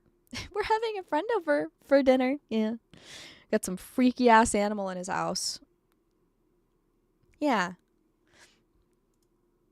I'm running pretty late. Is Saya worried? I hope she's not mad. When I enter the yard, I realize that the front door has been left wide open. Light from the living room is seeping out into the hallway, and I hear what sounds like someone smacking their lips. There's also a tantalizing fragrance in the air. Is it Saya? I consider calling out to her, but decide to enter in silence instead. Something smells strange, though not unpleasant. The aroma is quite soothing, in fact. It reminds me of Saya's hair. Oh! At first, I'm surprised by what I see in the living room. The floor is covered with what looks to be some kind of grass, probably the source of the herb-like smell, and there are fruit or vegetable-like balls of varying size scattered everywhere.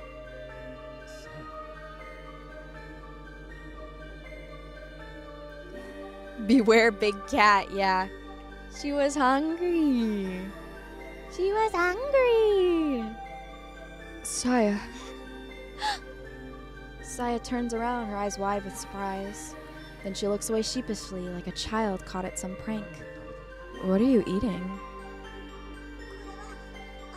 This is... well... She stammers, so flustered that I suddenly feel bad for sneaking up on her. Remembering that she has never eaten in front of me before, I realize that she must be quite embarrassed. Can I have one? I scoop up the closest fruit thing and pop it in my mouth, ignoring Saya's attempt to wave me off. Aww. Cannibalism. Aww. They're They're so cute together. Eye grapes, yes, they're eating grapes. It has a strange texture, soft and pliable, like a peach or a pear. When I bite into it with my back teeth, a succulent juice fills my mouth, combined with sharp, strong fragrance. It's unlike anything I've ever tasted. How did you make this? What did you use? It, wasn't hard. I just, took it apart and melted it a little to make it easier to eat. It's practically raw. Neighbor's kitty is so yummy! Yeah! Oh? I pick up a different lump, this one consisting of fruity flesh around a hard core. Tearing off a chunk in my mouth, I find that it has a similar taste to the last one. Hey, are you okay? That's, Yeah, even I can eat this. In fact, it's good. Really? At first, Saya looks dumbstruck, but then she bursts out laughing. So this is what you like. Now I feel stupid for going to all that trouble. Is this what you always eat, Saya? Yeah, though it's been a while since I've had one so big. I usually just catch them in the nearby park. Saya, what the fuck does that mean? Saya, what the fuck does that mean you usually catch them in the nearby park? What do you mean? It's been a while since I had one so big. Saya? Romantic cannibal wife eating children out of the local park. Oh god. Vagrants, right? I mean, yeah. Really, if you think about it, Saya's doing a really good thing. She's doing a service getting rid of all those vagrants. The meth head population is decreasing drastically. They're usually smaller. True. There's an impressive nature preserve not too far from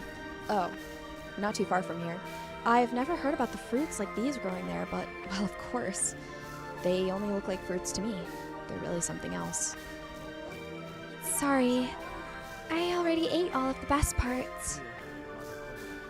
That's okay. There's always next time, and now we can eat together. Yeah! She can fit to the USA? True. Saya's the solution to Saya's the solution to the opioid crisis. Saya seems really happy. I'm happy too, of course. Eating with someone is more fun than eating alone, and it makes the food taste better too. There's still plenty left. It'll keep chilled for 2 or 3 days, though it won't taste as good. Then we better start putting it away. Sealing the small fruits in the Tupperware and the large ones in the pots and bowls, Saya and I store the remaining food in the refrigerator. Thinking of tomorrow's dinner fills me with anticipation.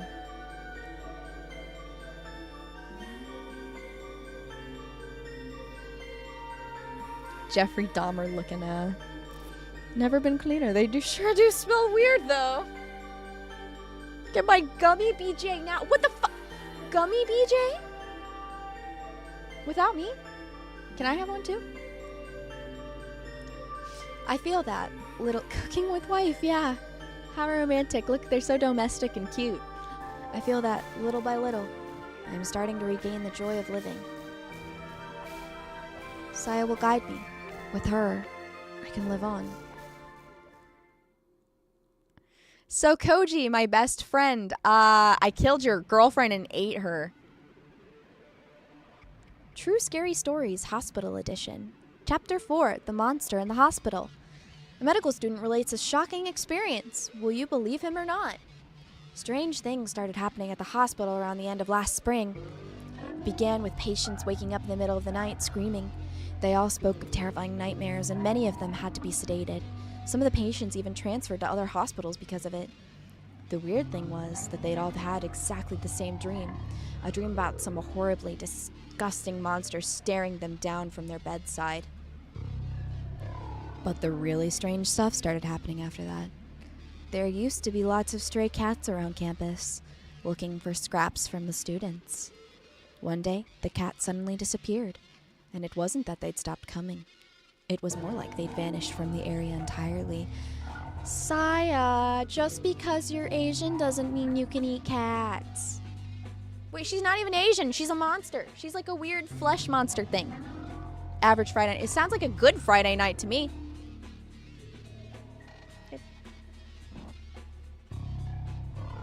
Sure they were adopted. Yeah, they were totally adopted. The cats were adopted. Yeah.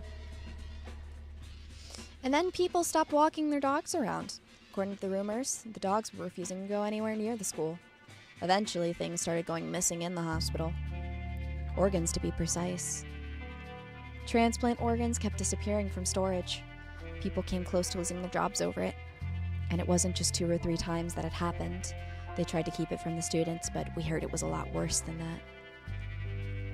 People started saying that there was something living in the hospital. The janitors would find strange messes that could only have been made in the middle of the night. Traces of something that crawled down the hallway, or weird stains caused by something dripping through the ceiling. The late shift nurses talked about hearing strange noises on the same nights the patients woke screaming. There's one last story, one you can never mention inside the hospital. One day, the obstetrics apartment went crazy. They said that a newborn had disappeared in the night. If that was true, the police would have come and it would have been all over the news, but they say the big shots managed to make it go all away. It's just a rumor, of course. These strange incidents suddenly stopped towards the end of summer. Now there are almost no patients complaining of nightmares, and the cats have started coming back to campus. Oh. But still, what happened in the hospital that summer? Even now, just thinking about it gives me the creeps. Holy shit. By the time you lose your 3rd liver, your entire instrument would be under investigation. True.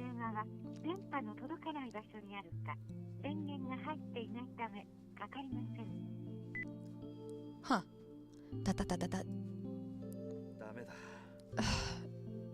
Nothing. This is the 3rd day in a row that they haven't been able to get in touch with Omi. There's no sign that she returned to her apartment, and even her family doesn't know anything. Her parents have already filed a missing persons report. Well, you know her. She'll probably just pop up somewhere like nothing happened. I hope so, Yo replies with a gloomy expression. She's worried about Omi, of course, but the incident with Fuminori 3 days ago must still be weighing on her as well. Bro, she's not responding. Your girlfriend isn't responding to you, and it's been 3 days, bro. She's fucking dead. Yo hasn't seen Fuminori since then, and Fuminori hasn't made any effort to approach her or Koji. 4 people used to meet in this cafeteria between classes, but now there are only 2. Hey, Koji, let's keep thinking. Isn't there somewhere Omi might have gone? No, Koji answers evasively. I already checked everywhere. It's a lie, of course. Koji knows where Omi planned to go that evening, but he doesn't want to bring up Fuminori in front of Yo. Their awkward silence is mercifully broken by a bell signaling the start of the next period. Well, I've gotta go. Yeah. Unless Koji's mistaken, Yo is supposed to have class next period too, but she just sits there, staring off into space.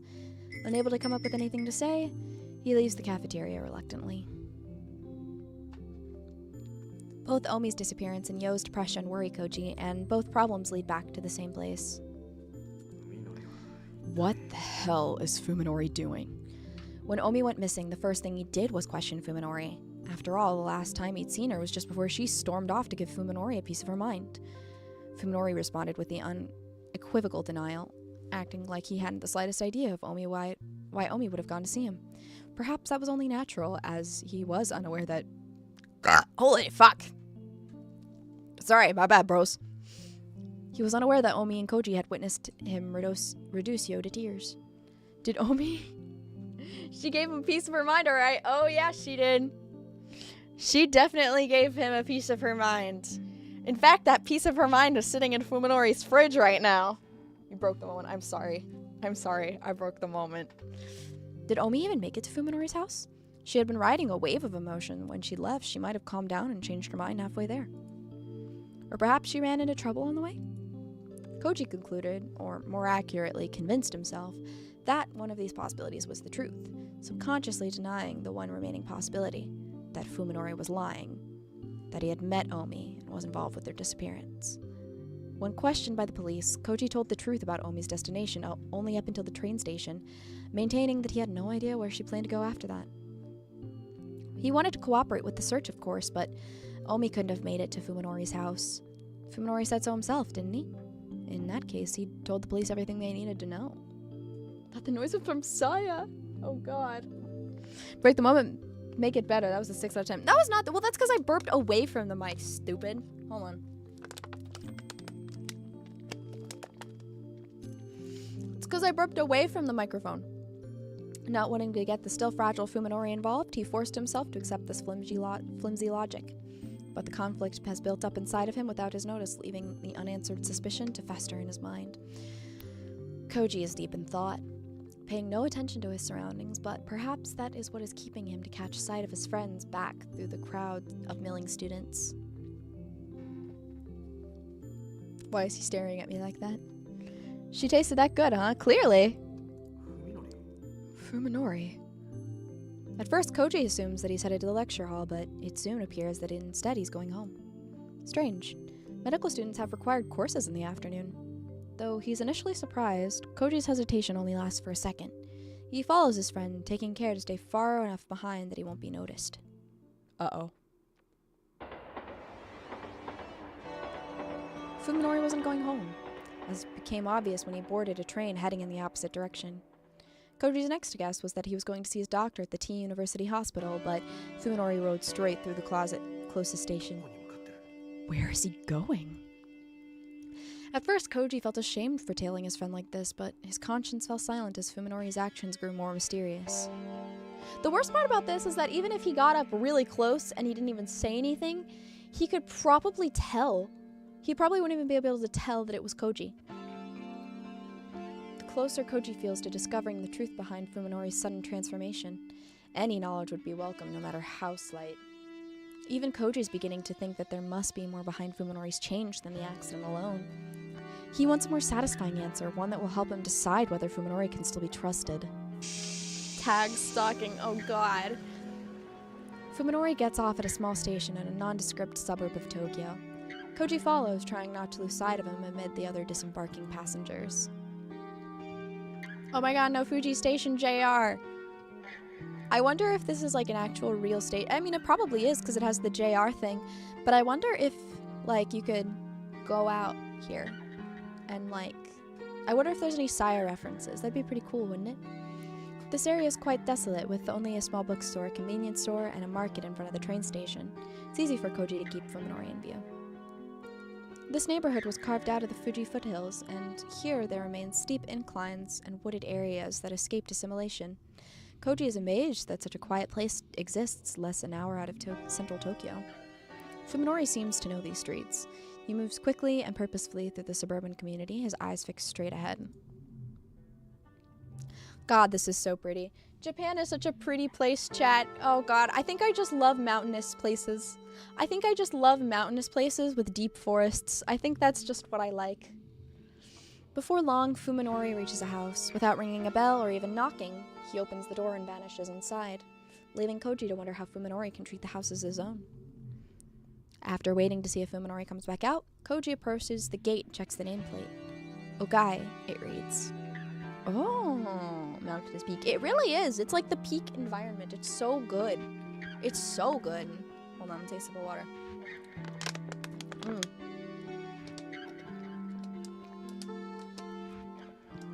So cool, if only it didn't look like meat all the time. Well, that's the thing, it doesn't look like meat all the time. Unless you're like Fuminori and you had a brain contusion and it looks like meat all the time. Koji has never heard of anyone by that name among Fuminori's acquaintances. Next, his attention is drawn to the thick wad of leaflets sticking out of the mail slot. This, coupled with the general dilapidated feel of the place, suggests that it's been abandoned for some time. Country feels comfy? True. Forest, mountains, and gore. I know. Interesting combination. Like, look at this. This is so beautiful. A small playground about 2 blocks away provides an adequate vantage point from which to watch the front of the Ogai home. Fortunately, it does not appear to be the sort of house that has a rear exit. Koji settles on a bench and begins his stakeout. I should have brought more smokes. And I love the early 2000s feel this game has. It's amazing. 1 hour passes, and then another, but there remains no sign of movement around the Ogai residence. Soon twilight settles upon the neighborhood. After Koji's 1 pack of cigarettes runs out, the stakeout becomes a battle against his mounting impatience. He kills time by redialing Omi on his cell and sending her short text messages, but his efforts are futile, as he knew they would be. When the sky begins to turn deep blue and the streetlights come on, Fuminori finally emerges from the house and heads back towards the station with the same hurried stride. After some brief conversation, Koji decides that right now, investigating the house is more important than tailing Fuminori. He rings the doorbell just to make sure. After receiving the expected silence in response, he checks to make sure no one is watching and turns the doorknob. The door is not locked. The moment he enters the house, stale air thick with mold and dust fills Koji's nostrils. It is the unmistakable smell of a house that has been long lain untouched. There is also a faint hint of something else in the air, something reminiscent of damp sewers and fetid cisterns. I don't know what the fuck do those words mean. Flipping the light switch does nothing. The power must be cut off. Koji uses his cigarette lighter to illuminate the immediate area. In the thick dust covering the floor, he sees several brand new trails of footprints that could have only been made by shoes, Fuminori's. Koji's decides to follow suit and dispense with courtesy. He enters with his shoes on. PS1 power on intro, so I was going to say sister feet, true! What a good friend, bringing more ingredients, true. The lighter flickering flame pushes back the deathly silence and gloom of the house. Koji is surprised to see the evidence of life remaining. Everything from furniture to tableware and appliances. Nothing seems to be missing. The thickness of dust suggests that this house has been empty for several months, which means that the owner must have left with little more than the clothes on his back. Could he have gone on a long vacation? The calendar in the den is still turned to April. Empty and silent, yet exhibiting signs of life that once lived there, this house reminds Koji of a passenger ship entombed at the bottom of a sea. In the graveyard-like quiet, a sinister thought suddenly enters his mind. No one is living here, but that does not have to mean that the owner left. Maybe he was murdered, and his rotting corpse is right under Koji's feet. He finds himself wanting a stronger light. A flashlight in his hand would make him feel so much better. Multiple endings? No, there's multiple endings. I mean, there's multiple endings. Koji follows Fuminori's footsteps to the second floor, where he begins to catch the scent of paper in the stale air. It smells of old books, instantly recognizable to anyone who has worked in an antique bookstore or library. I really like how it switches perspectives a lot. I think that's really cool. I think that's neat. I feel like you don't see that in visual novels. Its towering... The first room on the second floor turns out to be a study. Its towering shelves packed with such a vast number of books that Koji fears for the stability of the floor. As a medical student himself, he is able to discern at a glance that this study belongs to a medical professional, and a high-level one at that. Judging by the contents of the books, a smorgasbord of technical volumes far beyond a simple student's understanding, the owner's interests lie more within medical research than within clinical practice. Fuminori must have spent most of his time here. The scattered dust suggests that he was searching for something. The contents on the dress drawers are in obvious disarray. All of them bad. Oh god. A small pile of books stacked on the side table catches his eye. Being next to the desk, they must have been the most frequently read. Their nature could shed some light on the character of the person who worked here. Koji frowns as he examines 3 books. These aren't scientific tests like the rest, but old leather-bound Western tomes like the kind you would find in some rare bookstore. The titles are meaningless to him. Traité des chiffres appears to concern semiotics, but Ars Magna et Ultima is some kind of treatise on divination? And then there's the Voynich manuscript, which looks like some sort of picture book. Oh man. Yeah? Is that right? Is that right? When he pages through it, he finds the text utterly incomprehensible. Maybe it's some kind of cipher. Whatever they are, they clearly have nothing to do with medicine, refuting Koji's earlier guess that this Ogai was a doctor. Looking down, Koji suddenly notices the glint of something black and metallic underneath the chair. A pocket-sized flashlight. Quite out of place among all these dusty books. Fuminori must have brought it in. Oh, you can even see the flashlight turning on. That's so cool. With relief, Koji exchanges his lighter for the flashlight. Its tiny body emits a powerful white beam that casts away the darkness. With his courage restored, he decides to explore the rest of the house. Koji notices something strange. Something that was not visible in the lighter's weaker flame. The slime. Ogai worked for Nickelodeon Studios. Dark, oily stains are everywhere. The stains are especially thick around the doorknobs and stair banisters, like someone grasped them with their hands wrapped in a greasy cloth. Looking closer, he sees places where the slime was splashed low on the walls, almost as if a wet mop was run violently across the floor.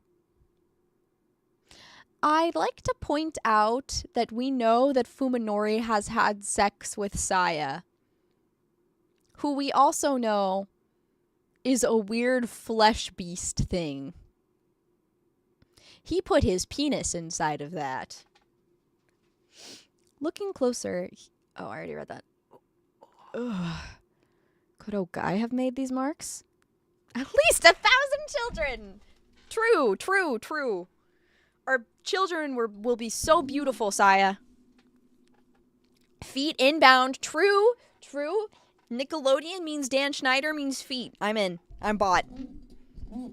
We all have our moments of weakness. Best Ussie you'll ever find. Oh, meet Ussie. Could Ogai have made these marks? If so, how? Koji begins to feel sick as he imagines a man shambling through the house with slime dripping from his body. Finding the bedroom next to the study, Koji checks the closet on a hunch. He discovers 2 empty suitcases, not what one would leave behind when going on a long vacation. A sudden chill runs through him. Whoever was living here is still somewhere inside the house. Suppressing the urge to flee, Koji goes back downstairs to check the first floor.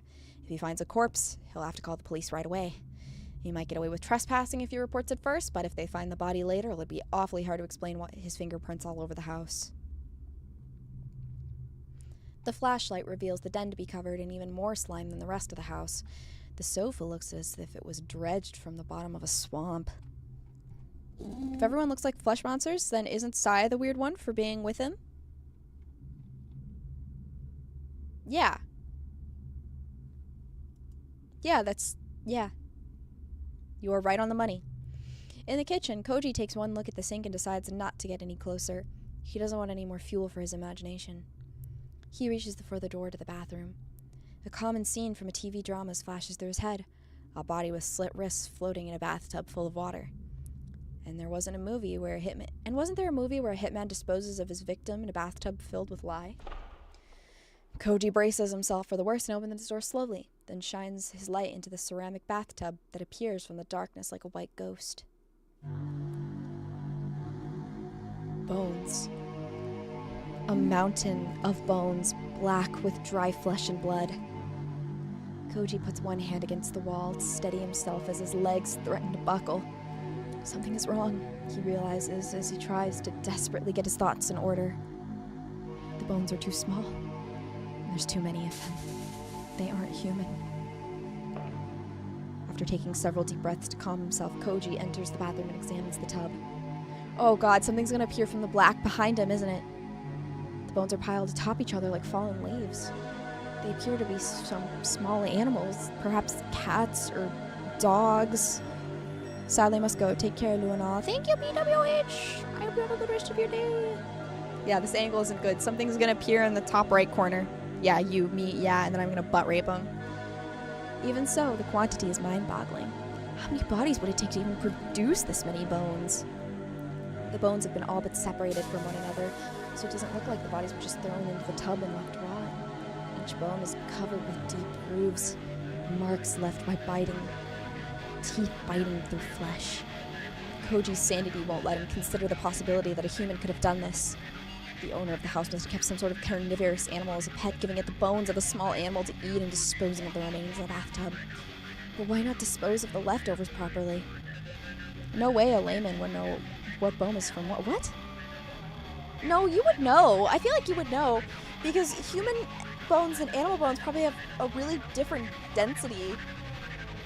Human bones and animal bones are probably so different. Like, if there were human bones, they'd be bigger, you know? Cat bones look like rabbit bones? Yeah. Or was there something keeping him from leaving the house, but you can't tell what animal? Well, I mean, he's probably making an educated guess, because that's what most small animals are, dogs and cats. I mean, he is a med student, yeah. None too dumb to tell, that's nice. The relief Koji felt when he realized that the bones weren't human is once again under attack. In the first place, what the hell was Fuminori doing here? Oh! Hi, Fuminori. Speaking of, hey, buddy. What's up, man? I was just wondering where you went. Yowie time? Yeah, yowie time. Time, 8 a.m. with Kopex. Very cool. Hello. Snanal sex. Fuck does he know that's Koji? Because it's his best friend. It's his best friend. Step Fuminori, where are your pants? Are we gonna have sex in the bone tub? What's wrong, Koji? Koji whirls around, his light revealing Fuminori's expressionless face. You're trespassing. So are you. Koji replies, barely managing to speak over the pounding of his heart. Fuminori pushes past Koji and looks into the bathtub. He doesn't even flinch at the sight of the bones. Oh, and he can't even tell that it's weird because of the flesh thing. A friend of mine lives here. I'm just running an errand. What? Who is this person? Oh, wait! You said how could he tell that it's Koji? You're right, because of the flesh. He's a flesh monster. Maybe the flesh monsters have distinct appearances? I don't know. What? Who is this person? Where did you meet them? Koji doesn't want to believe that the old, friendly Fuminori could have had contact with the denizens of this house. I'll introduce you one of these days, he says, turning to leave without even a glance at Koji. I owe her my life. Hey, Fuminori! Koji runs after Fuminori. His heart is finally beating normally again. Wait, is this friend of yours the reason you've been acting so strange? Standing in the entrance, Fuminori glares coldly at Koji over his shoulder. The utter lack of emotion in his eyes gives Koji pause. You followed me, didn't you? Koji swallows. What can he say? You're starting to bother me, Koji. Don't do it again. Fine. Fuminori walks away without another word. Oh, leaving Koji alone in the entrance. He'd recognize that backside anywhere? Damn, that's crazy. Even after the back injury, he's still got crazy cake even in the meat world. Faces in the intro, they're probably distinct in some way. True. Oh, until this very moment, concern for his friend was still at the forefront of his mind. Now, however, that concern is swiftly giving way to a growing sense of dread. Does the Fuminori he no longer exist? Was the person who just stared Koji down an imposter wearing Fuminori's skin? Koji has begun to believe that it might be so. Lot of meat back there. True. Oh, meat wife. I'm home. Hold on.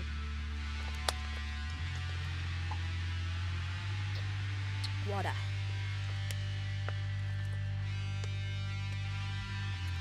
MC is now tarred with brain damage. If they get caught, he's going to jail for eating whatever it is they're eating. Fuminori, duh. What a nuisance. Why does he insist on interfering? If he only spoke with me to exchange pleasantries, even I could bear it. But now he's sticking his nose into my business just to satisfy his curiosity. Koji is a perfect example of someone who thinks that it's always good to take an interest in other people's affairs. He probably thinks he's doing me a favor by prying into my life. He couldn't be more wrong. If this keeps up, I might have to find some way to deal with him. Like Saya said, I have to keep my search for Dr. Ogai a secret. Koji could ruin everything. I didn't have time to fully investigate the Ogai residence today. At this rate, it'll probably take several days just to go through the study.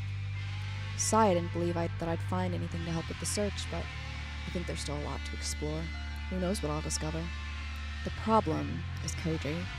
He knows about the house now. Will he make things difficult? Excuse me. A hair-raising voice calls as I'm about to pass through my gate. Suppressing a shudder, I put on a fake smile and turn to face the writhing mass of rotten flesh that is staring at me with bulging eyes. Are you just getting home? Yes, I am. Ah, of course. This is my next-door neighbor, Suzumi, a middle-aged painter, I think, who spends all day at home while his wife works. I haven't even had much contact with him since the accident. Why is he suddenly talking to me now? I'm used to living alone. Yes. Thank you for your help.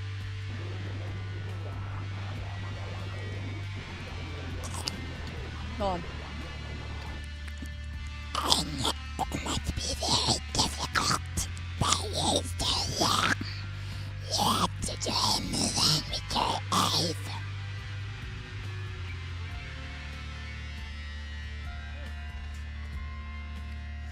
Okay, to achieve that voice, I'm actively using spit in my mouth and making it sound really grovelly and gross, right?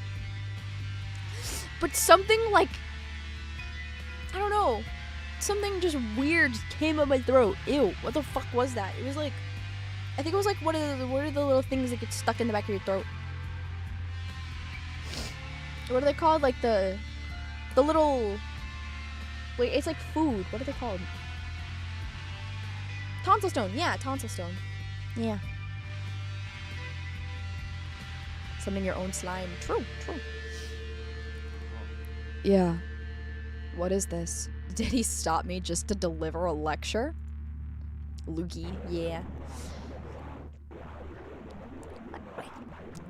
You're such a hard ass. It must be hard to take care of everything by yourself. Yes, I suppose it is rather difficult. Why not hire a caretaker? Your father then. I'm still a student. I can't really afford the expense.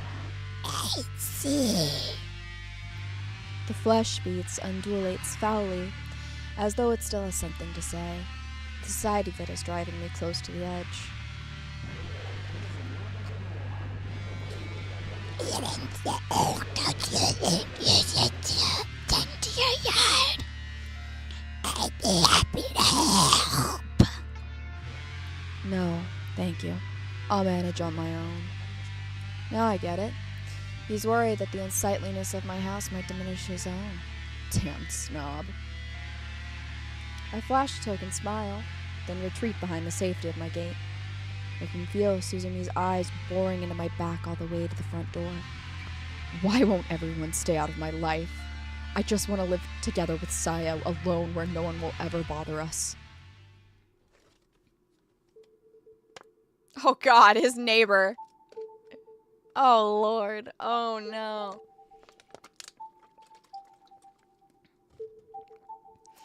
Suzumi Yosuke sighs in annoyance as he watches the neighbor boy retreat into his house. What's with his attitude? Even while talking, he kept his eyes averted as if to avoid looking at something repulsive. Has he always been such an unpleasant young man? No, of course not. When his parents were still alive, he had been a normal youth. A little shy, but sensitive and caring. Must be the stress of a sad situation. If it continues to build, he might start to develop serious mental... Oh, you don't even know the half of it. You don't even know the half of it. Serious mental problems? What do you mean my monster cannibal wife isn't real? Saya, can we crush this guy's skull? Thank you. Oh, man. That's what I kind of don't understand. People are like, oh, you need to move on. And it's only been 3 months since his entire family died. It has been 3 months. Do you understand how, like, traumatizing that would be? Or is it too late already? Yosuke wonders as he gazes wearily into the Sakisaka yard. There are people who, so my dad died, my mom and dad have both died pretty recently, right? And there was this one person who was friends with my mom, with Mama Rabbit. And she was like, oh, my model stopped working. She was like, it's almost been however many years. You need to get over it. People, and then my mom Mama Rabbit has this other friend too, who also had someone die, but like, I don't know, for some reason, it's like people play the fucking trauma Olympics with each other. It's so weird. Like, I don't know. Making them uncomfortable. He needs to move on so that they can feel it. That's messed up to say IRL. Yeah, exactly. Like, okay, my mom's friend had her husband die as well. But she was like, well, he died when we were only married for a few months. So that means it's more effed up. You got more time with your husband. It's like, dude, both of your husbands died. Why are you playing the fucking trauma Olympics? Stop. No one really gives over something like that. Exactly. And my mom was married to my dad for like years, like decades. So it's just like, I don't know, man. It's fucked. Grief is love proceeding.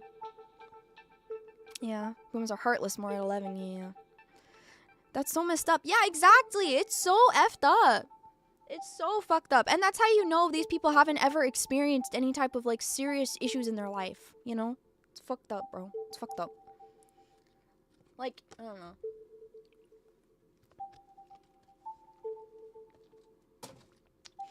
As of recently, I try not to beef with Mama Rabbit anymore. We used to beef a lot when I was a child. I try not to beef with her as much anymore. Because I've come to the conclusion where I'm like, I only got so much time, you know? And I don't want those times to be bad. Because I've already lost so many of my parents. So... Sorry. That was kind of sad. Let's go back to Song of Saya. Even during dinner, Yosuke can't shake the neighboring house from his mind. What's wrong, honey? What's wrong, honey? You look like something's bothering you. No, love. Thank you. Also, hi, Ghost. Go back to this cheerful game. Cheerful meat-eating game. Thank you, Lou. I know people are always like, oh, well, you should spend more time with your parents before you regret it. But no, really. Because I lost my dad when I was still a child. And then I lost my mom, like, a year ago. So, like, you really never know. You really never know. That's just words of wisdom. And I'm still, like, in college, right? Most people at least have their parents until they're, like, in their 40s. So, very rough. But, yeah. Cherish your parents. You never know what you don't have until it's gone, bros. What's wrong? Yeah, I saw the young man from next door today. Fuminori.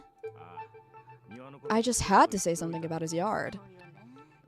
I know. I wish he'd at least do something about the smell. That stink coming from the Sakisaka house grows worse each day, and the Suzumi family is at its wit's end. Could there be a dead cat in the bushes? He must notice the smell coming from his own yard.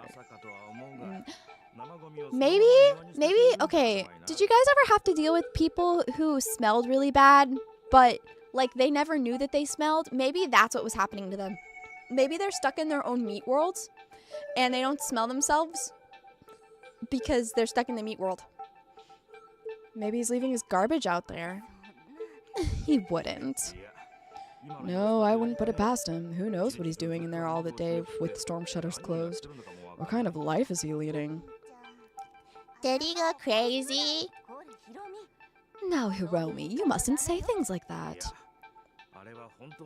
Honestly, with the way things are going, I'm starting to wonder if he's gone paranoid or something. Will he be alright? Unless he gets help soon, who knows?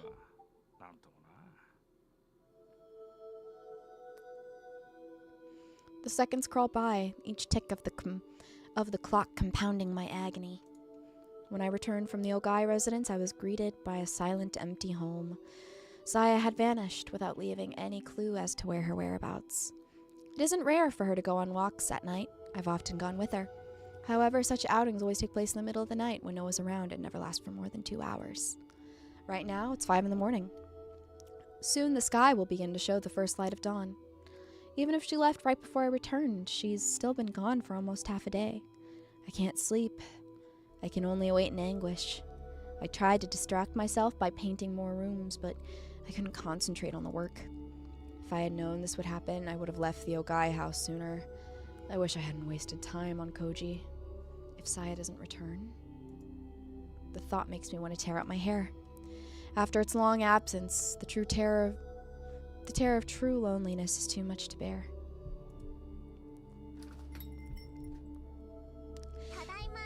At last, the cowbell chimes with Saya's long-awaited "I'm home" rings out from the bottom of the stairs. As I jump out of my bed in relief, all the stress that has built up through the night is released in a wave that threatens to sweep me off my feet. So tired. Saya sighs as she climbs the stairs. I knew the trip would be hard. Saya! Where have you? My question trails off as I notice the thick bundle of paper that she's carrying under her arms. What are those? Your medical charts and surgery records. I went back to the hospital today. Saya drops her bundles on the floor, sending paper flying everywhere, then pulls her favorite cushion over and collapses into it, stretching out luxuriously. You walked all the way back from the hospital in the middle of the night? Sorry, she says, skillfully gathering the scattered papers together. I meant to come back sooner, but there were so many files to go through. So I just decided to bring everything. It was so heavy. Maybe it's just the exhaustion, but I'm not understanding a word Saya's saying. What are you planning to do with all this? What do you mean? I'm gonna study it, of course. She replies, holding one MRI photograph after another up to the light. I'll have plenty of time to go over it here. At first, I think she's just playing around, but the occasional mutters of, "Oh, better check this one. Oh, I see. Well, that was silly of them." And the like, as she separates the photos into a growing pile beside her, makes me think that this might not be a joke after all. Do you understand this stuff? I learned a lot from Dad. She flashes me a grin, then returns the papers. So that's how it is. No wonder it can't be fixed. It can't?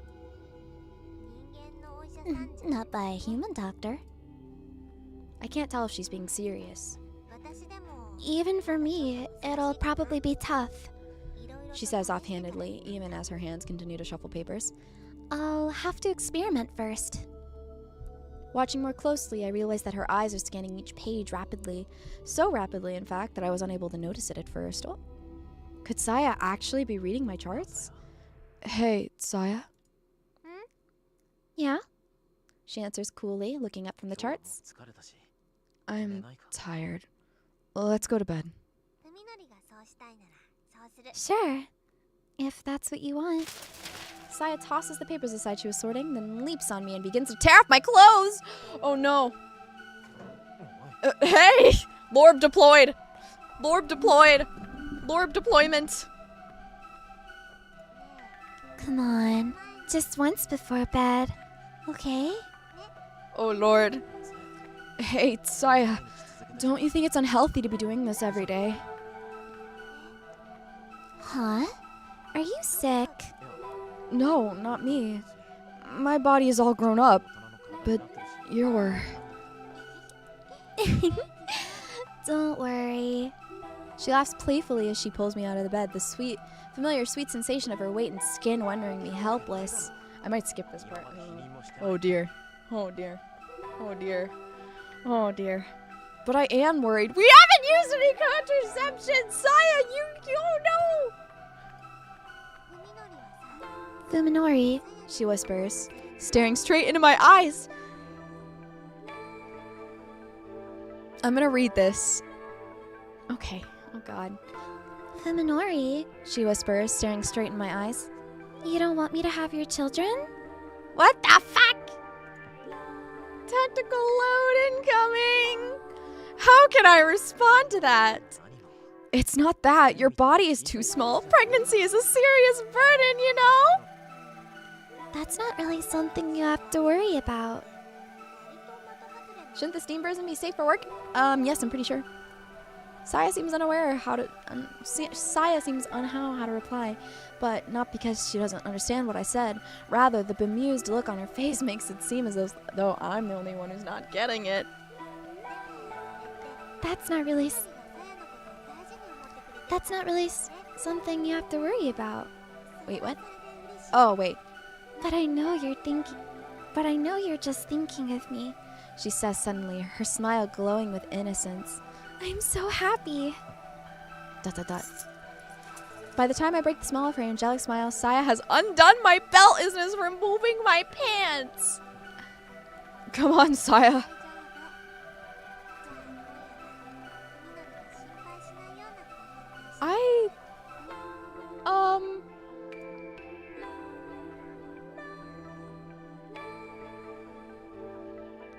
As she finishes, she looks up at me, smiling like she just pulled the greatest prank of her life. I think it skipped. I'm gonna keep the lorb up just in case. See? You don't have to worry if I do it like this. Oh, well, what am I supposed to say to that? Oh, okay, it's fine. I don't think we need the lorb. I think we're good. I was gonna put it up just in case there was a CG, but I think this is the only CG that we get. So I think it's okay. Hey, was it bad?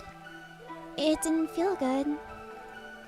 Hearing the sudden nervousness in Saya's voice, I hastily stammer. Of course it felt good. But Saya, you didn't have to do that. What? But I want it. Suddenly distraught, Saya clings to me like a child who just had her candy stolen.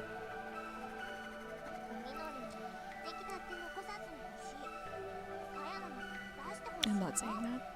I'm not saying that. That's not getting clipped on stream. Nope. I don't know. Nope. I'm not saying that. You guys can read that. Sire is. Yeah, the Sire is crazy. So Saya really does want to bear my child? For the clips, I don't want the clips. I'm good. I'm not adverse to the idea. I still think it might be too early, of course, but there isn't much point in worrying about my reputation now. Assuming that Saya and I will be left alone, I even welcome it. You don't like it? ...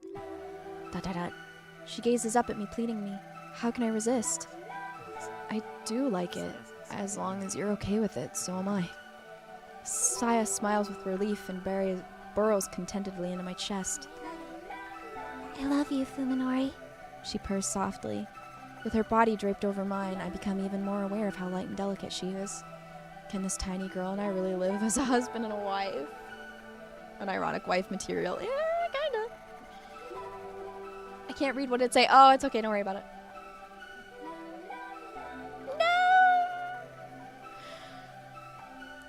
I feel a pang of self-loathing at the question. How can I be afraid after all that's happened? Saya's feelings are so earnest. How can I not accept them?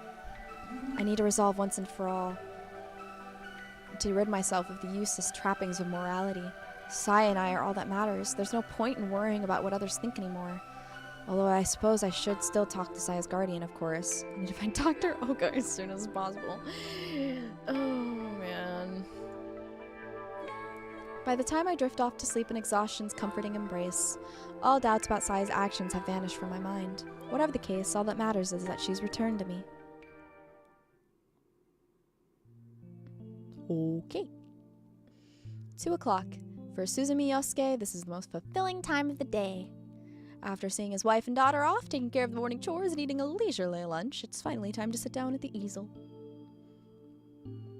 We're gonna get kissy food, we're gonna get cupcake! Oh no! Saya, no! You can't perform Cupcakes HD on Omi! No! Hey Doc, been kind of busy with your daughter. Mind if I give her a kiss? Can I have Saya's weird flesh baby children? He's not a particularly popular painter, and he would only hold an exhibition if he were hurting for money. However, the design work he does on the side ensures that there's always enough to support his lifestyle. Although, alongside the salary his wife earns, working for a magazine, they're able to pay their mortgage, send their daughter to school, and still have plenty left over. Yosuke's life is perfect, leisurely, and absent of want. He loves his house, considering it a symbol of his success. When he mows the lawn, polishes the windows and floors, cleans the kitchen, toilet, and bath, he feels the same joy as when he does washing his own body. Just as he knows the length of his fingernails and the time since his last meal, he also knows that everything about his home's condition, the status of every door, the freshness of every flower, the amount of ice in the ice tray, every last detail. This is his pride, and when he sits in his studio, smelling the turpentine and knowing that each element of his house is in perfect order, he feels the ultimate satisfaction. While trying to find the right combination of paints on his palette, he suddenly feels thirsty, but remembers there isn't much orange juice left in the refrigerator. In fact, it's also about time to stock up on the bath additive and powdered soap. He could get everything from the supermarket when he goes to shop for dinner, but it'll probably be kind of heavy. Now then, where should I leave off to go shopping? As he ponders this dilemma, he heads downstairs to the kitchen. Just then, a brush of air tickles the back of his neck, bringing him to a halt in the middle of the hallway. A breeze? Impossible. Every window in the house is closed. Yosuke shuts them himself during his morning cleaning. Uh-oh. Yosuke enters the living room, searching for the source of the breeze. Something stinks. It's the same pungent smell of that fetid swampland that emanates from the Sakisaka house. The window facing the yard next to the door is open, its curtains billowing loosely in the gentle breeze. There's a hole in the glass next to the lock. It looks strange, like it was melted by some chemical instead of broken.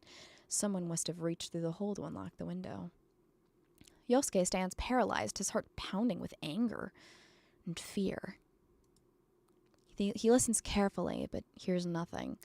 Perhaps the intruder has already finished his business and left. But a burglar wouldn't have left the room untouched, would he?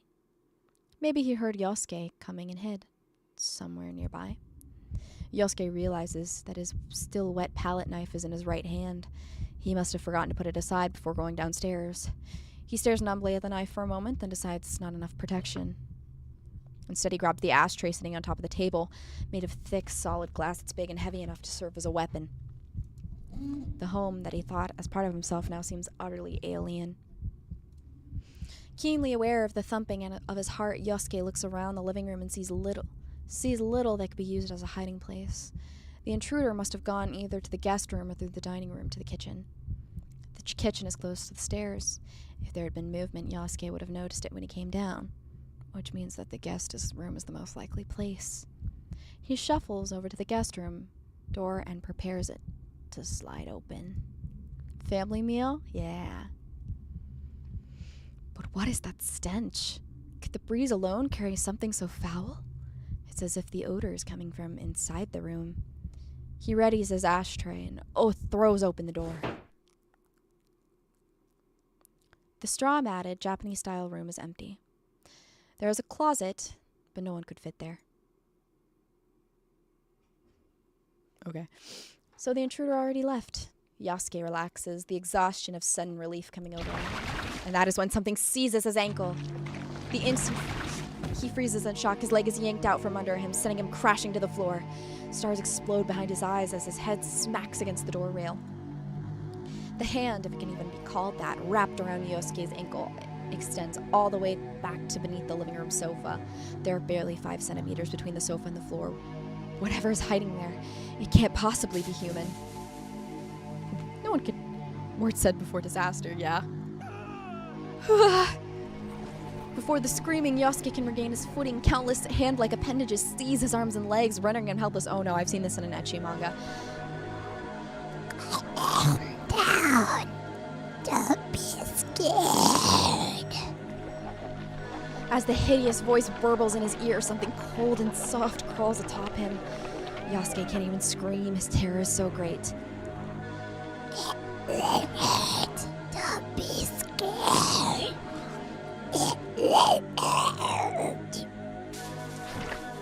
Thin, tube-like appendages penetrate his ears and nose, wriggling deep into his skull. Right before the sensation drives him mad, Yosuke loses consciousness.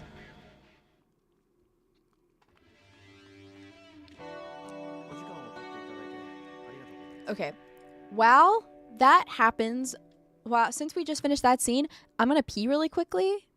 Give me like 2 seconds, okay? Okay.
Hello? Hi. Oh my god, hi chat. Hi. Hi guys. Ate lunch during stream. Just don't look at this. Just don't look at the screen. I really don't feel like eating dinner anymore. Oh no. Oh no. She's done pissing. I'm done pissing. I'm done pissing. God, I love Saya. It's such a good game. It's such a good game. Oh man. What do you guys think so far? I love... I don't know. I just love the aesthetics. And I love the, like, insane flip-flop it goes back and forth between the normal world and Fuminori and what he sees. Because he's such a douchebag, but you can understand why he's such a douchebag, because if you were in his position, like, you would probably be a douchebag too. Saya's love, yeah, Saya's so love. We love Saya. Let's all love Saya. Wouldn't get made today, sadly. No, never. Saya no Uto would never be made today, which is the very sad part. I know it's a VN, but unless I missed it, there have been no choices yet. There's choices. There's choices. They come up eventually. I'm not sure how much longer I'll stream, actually. I'm gonna try to stream for like maybe 15 more minutes or so. Get the stream to about like 3 hours. But after that, only been made in like the 2000s. I love the gritty 2000s feel it has. It feels like I'm watching a Saw movie. Does that make sense? Flesh monster market has been lacking lately. True. Autistic Lovecraftian GVF. I know, right? It's amazing.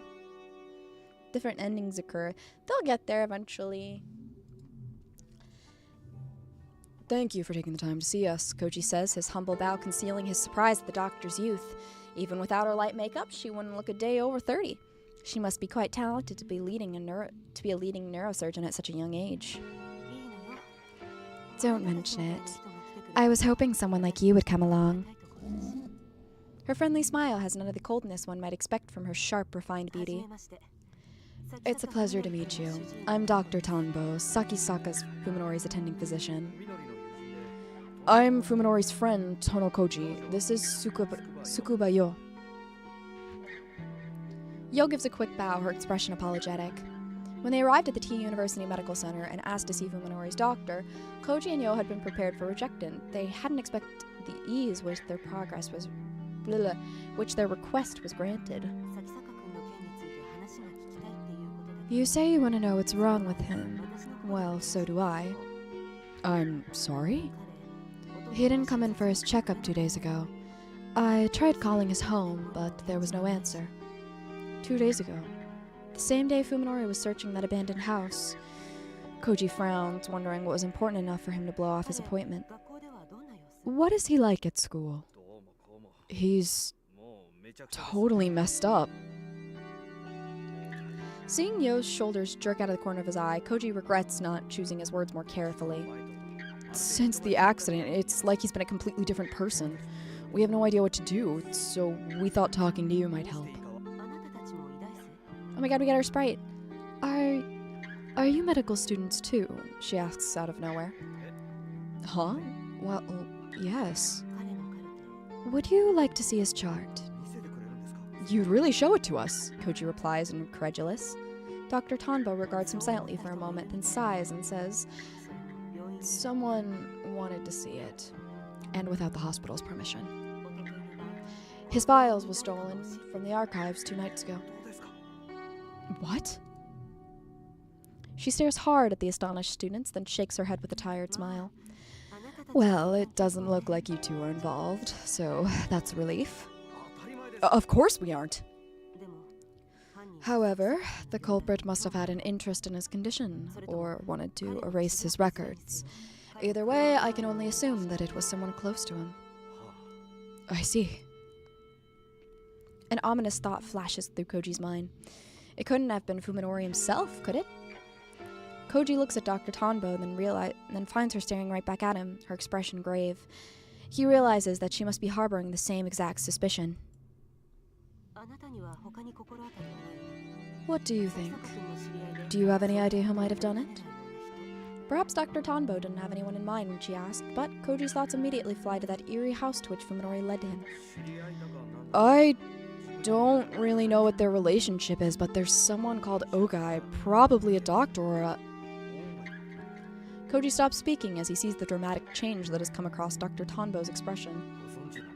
You know Dr. Ogai? Do you know when and where Fuminori met that man? No, that's what I'd like to know. Just who is this Ogai?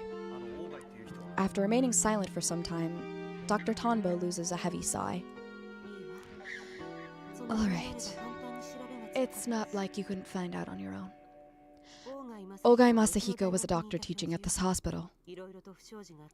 He was dismissed over 6 months ago, however, following certain incidents. What incidents? What did he do? I can't say anymore. And anyway, it has nothing to do with your friend. Koji has no argument with which to answer Dr. Tanbo's flat rejection. However, he can't shake the feeling that this Ogai person is the key to unraveling the mystery surrounding Fuminori. Doctor, he says, making up his mind, Fuminori might be involved in a crime. At this sudden declaration, both Yo and Dr. Tanbo raise their eyebrows. What do you mean? A friend of ours went missing after going to see him. Fuminori denies any involvement, of course. You mean... Omi?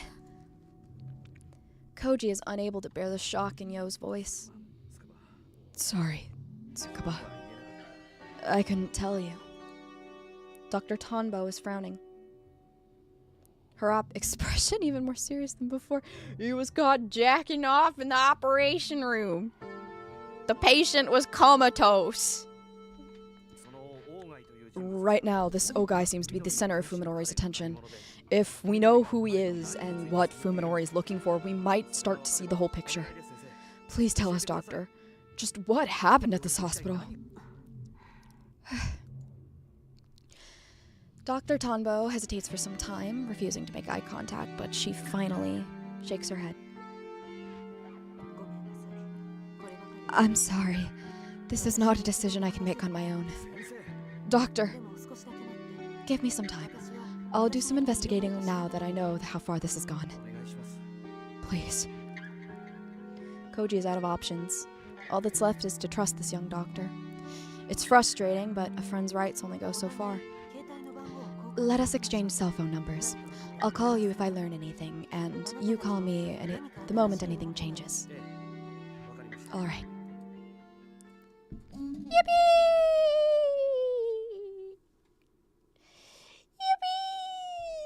Yippee! Oh, man. Okay. Chat? With that, I think that is a good place to end it for today. I know today's stream was kind of short. Unfortunately, I have a little bit of work to finish up in the background today. Hell yeah, I got the MILF's number. I'm saying, dude, it's Tishlover. It's Lover. I'm sorry. It's been 3 hours. It's so Lover. It's so Lover. Ooh. But yeah.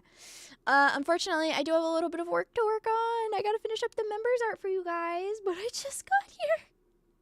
Mommy? Sorry, Mommy. Sorry, Mommy. Good stream. Got some body to dissect? Nah, I gotta work on the members art for you guys. For the members, of course. Har har har. Hello, Bailu. Yeah. Alright, chat. I look forward to the next Saya stream. I'm looking forward to it too. I want to get to the point that I haven't played yet. Because technically I've played through most of this. I remember that the neighbor... Something happened to the neighbor. I thought he died, but I guess not? Maybe? I don't know. Lou eats her man meat off the bone like a real man. Don't read in that one too closely. True, true. We're getting members art finally. You got it last month! You got it last month. Don't say finally. Don't say finally. And then I also have to start some super secret work that may not or may not be related, that may or may not be related to a new outfit. Har har har har har. Eventually, at some point, probably next week, honestly. You guys are getting members art? I'm killing you. I'm killing you both. I'm killing you both. But yeah. Alright, chat. I'll see you guys all tomorrow for Underhell, which I'm also probably going to move up the stream by a little bit because of some personal circumstances. And also, whenever I don't have school on a day, I tend to naturally wake up at like 1. And I like sleeping, so... I'm pushing for it, but you did say something about making up for missed months. I was going to. I was going to. It's just, it takes a while. It takes a while. It takes a while. But we'll get there eventually. Anyways, chat. I took off work in the afternoon anyways tomorrow. Yay! I think I might be experimenting with later stream times. I'm not too sure about them yet, so let me know if you guys like them or not. But, yeah. Stream, take care, everyone. Yay! Alright, chat. Make sure to do all the thingies. Make sure to like the video. Leave a comment. Is Saya a wood? My question for today is Saya a wood? Okay. Alright, chat. I will see you all later. Tomorrow for Underhell. Yeah. Alright, chat. Bye. Bye.